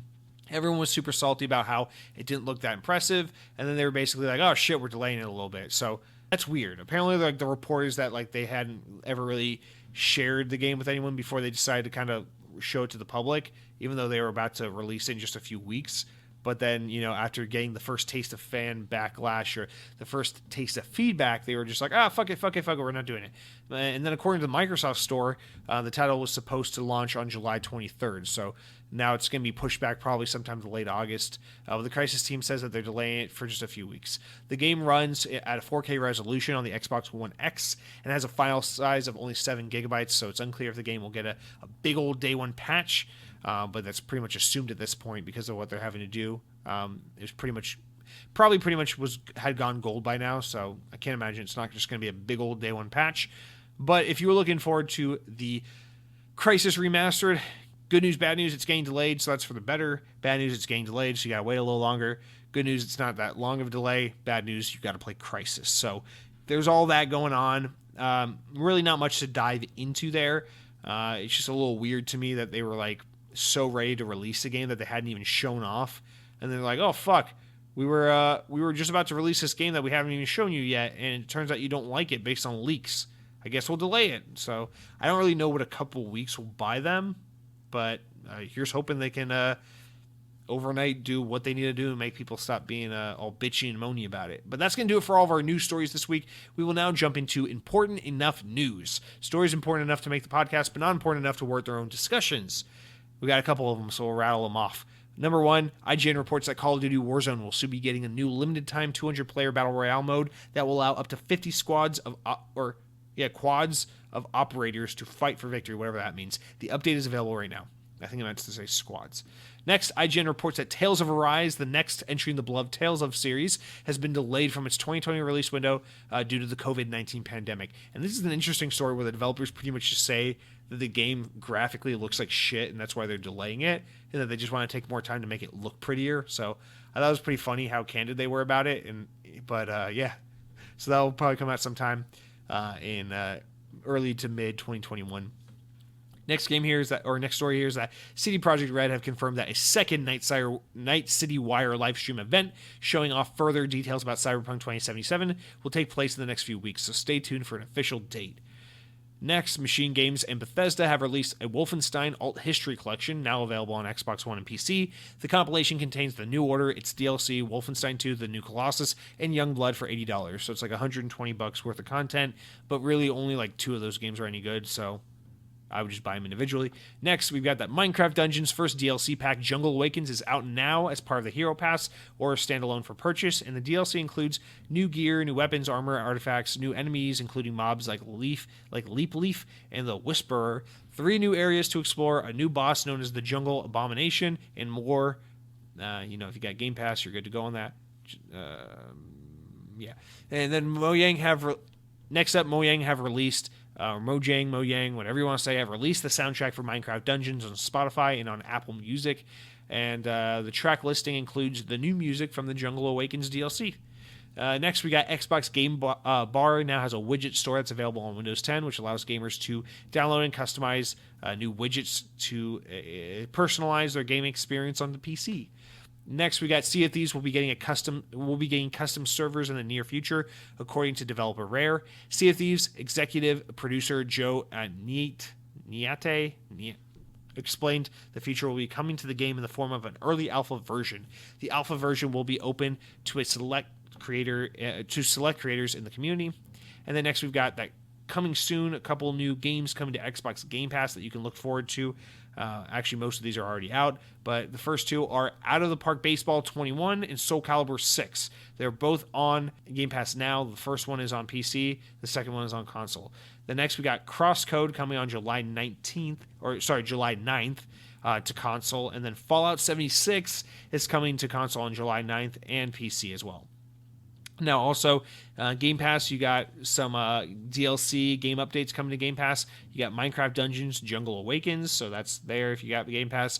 Sea of Thieves, The Greatest Tales Never Told, and then State of Decay 2, The Green Zone, and Plunder Pack. So a lot of first-party exclusive DLC content there. And then Xbox Game Pass Ultimate Perks. A new month, a new set of Game Pass Ultimate Perks coming your way. So starting today, you can grab your Phantasy Star Online 2 July member monthly bonus pack, including Tri-Boost, Casino Coin Passes, and more, whatever that all means. And then leaving Xbox Game Pass soon on July 15th, we've got a couple games leaving the service. It is Blazing Chrome on PC and console, Dead Rising 4 on PC and console, Metal Gear Solid 5 on PC and console, and then Time Spinner, Unavowed, and Undertale all on PC, leaving Game Pass. So make sure you play those games if you want to see them before they go. But that's going to do it for all of our news this week, guys. Thanks for sticking with us. We will now wrap up the show with our new game releases from the Xbox Wire blog.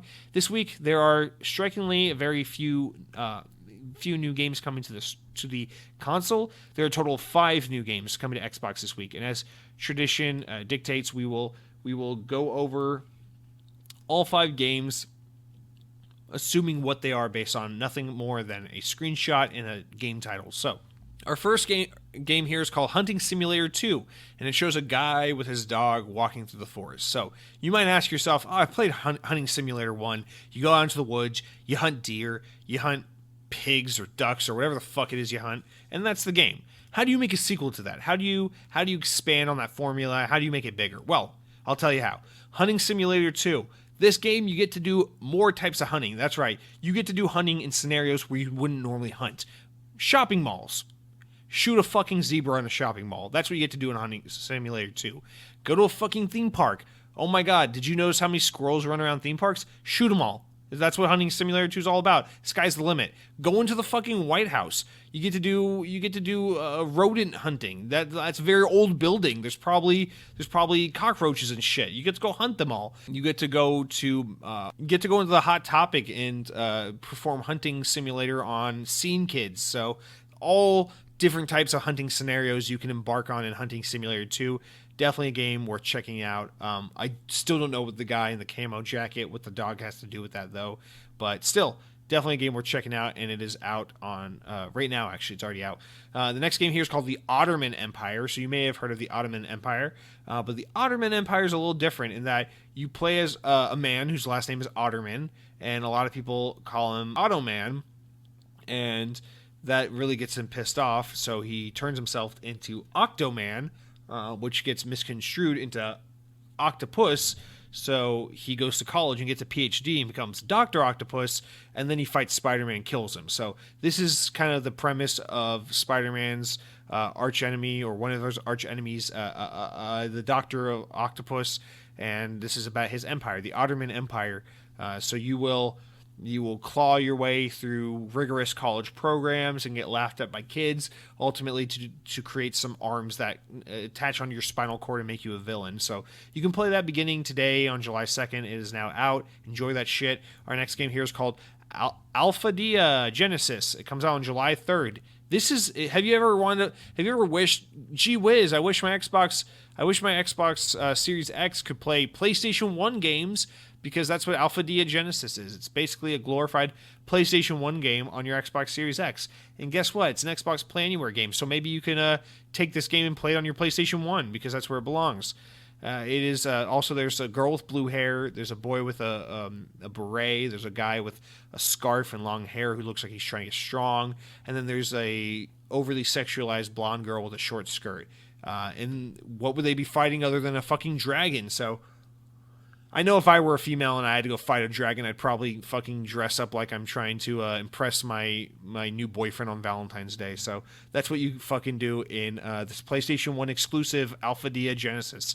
And then our next game here is called Demolish and Build. So Demolish and Build. You say, I've heard of building games. I've heard of Minecraft and Bob the Builder and Farming Simulator. So what is Demolish and Build? Why is that such a thing? So in Demolish and Build, you can not only build things, as the name suggests, but you can also demolish things. So you think, okay, that's cool. Put something up, knock it down, might be a fun idea. Right. No, here's where they really expound on the idea.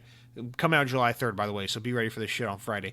Demolish and Build has online connectivity, so you can get in your Bob the Builder wrecking crew shit, and you can go over to your friend's neighborhood. You can go into your friend's game and say, "Oh, what a beautiful community you've built here!" Boom, and wreck it to the ground.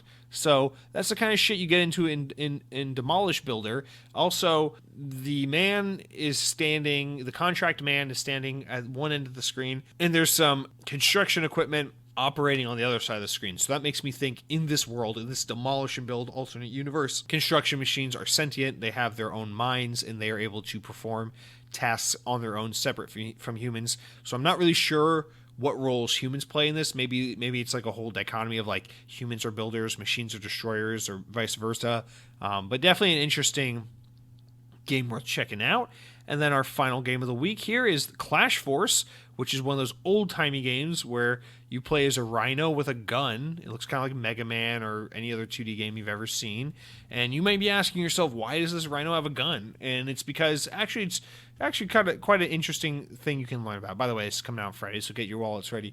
But Clash Force, this game where you play as a rhino with a gun, you say, oh, well, rhinos, are so heavy and they have these horns and they're so violent if they want to be. And I don't understand why they could just trample someone. They could just outrun someone and just tear into them with their fucking horn and shred them to bits. But think about it like this. If you had a nose, think about your nose, right? Is your nose really sharp and pointy to the point where, like, if you ran into someone face first, you could probably stab them with your nose? Probably not. Now, picture if your nose was like that. Picture if your nose was like a fucking sushi knife or fucking, like, katana, right? Imagine that's your knife. Or your nose, rather, is like a fucking sharp blade. And imagine, like, being in a war and being like, oh, wow, my nose is so sharp, I could just run around and fucking nudge people with my nose and kill them all like that. But what good would that do you? That'd be fucking disgusting, having all this blood and guts and dead bodies on your fucking nose. So this is a rhino with taste. This is a rhino with self-respect. He says, I don't want to get all this blood and guts on my horn, on my nose, ostensibly. I want to be clean about this. If I'm going to murder people, I want to be very thorough but very clean. And so he picks up a gun. And so next time you ask yourself, well, why the hell does this rhino have a gun? Think about how badly you want to murder people with your nose and smell that shit. So that's why I got behind the heads of the developers, and that's why they made that decision. The bigger question here is, why is the rhino only wearing shoes? Why is he naked otherwise? That's fucking disgusting. Because he's walking on just his legs. I don't want to see that rhino dong hanging out while he's shooting at people. Don't let that be the last thing you ever see, is the fucking rhino's dong as he's blasting you in the face. But those are our games this week. Those are the 5 games coming to Xbox this week. Hopefully you're excited about at least one of them. I know I'm not. But hey, it's a new month, so that means there's new games with gold. So for the month of July, we got the 4 new games. Our first one here is called WRC 8 FIA World Rally Championship. It's yet another not Forza racing game that you get for free on Xbox. It is available for the entire month on Xbox One. Our next game here is called Dunk Lords, which is available from July 16th to August 15th on the Xbox One. This looks like a little fun arcadey basketball game, which looks more interesting than the last game I just said. And then on the 360 side, we've got Saints Row 2, which is available for the first half of the month.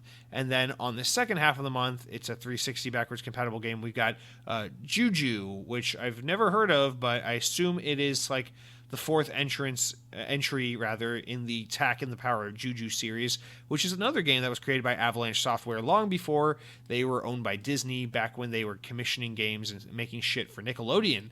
Remember Tak and the Power of Juju? It was a Nickelodeon game that somehow spun off into its own animated TV series that somehow looked worse than Jimmy Neutron, but that's what I'm here for, here to remind you of all the animated TV shows you wish you could forget but simply can't. So that's going to do it for our Xbox podcast. That's going to do it for our podcast all about Nickelodeon animation this week, guys. Thank you so much for listening.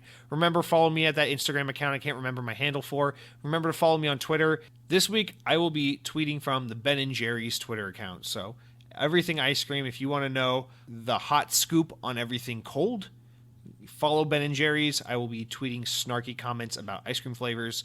But until next week, guys, thank you so much. And now Eric will play us out with one of his old songs, because at this point I'm pretty certain he's never going to release new music. So enjoy this rerun. Thank you so much and have a great week.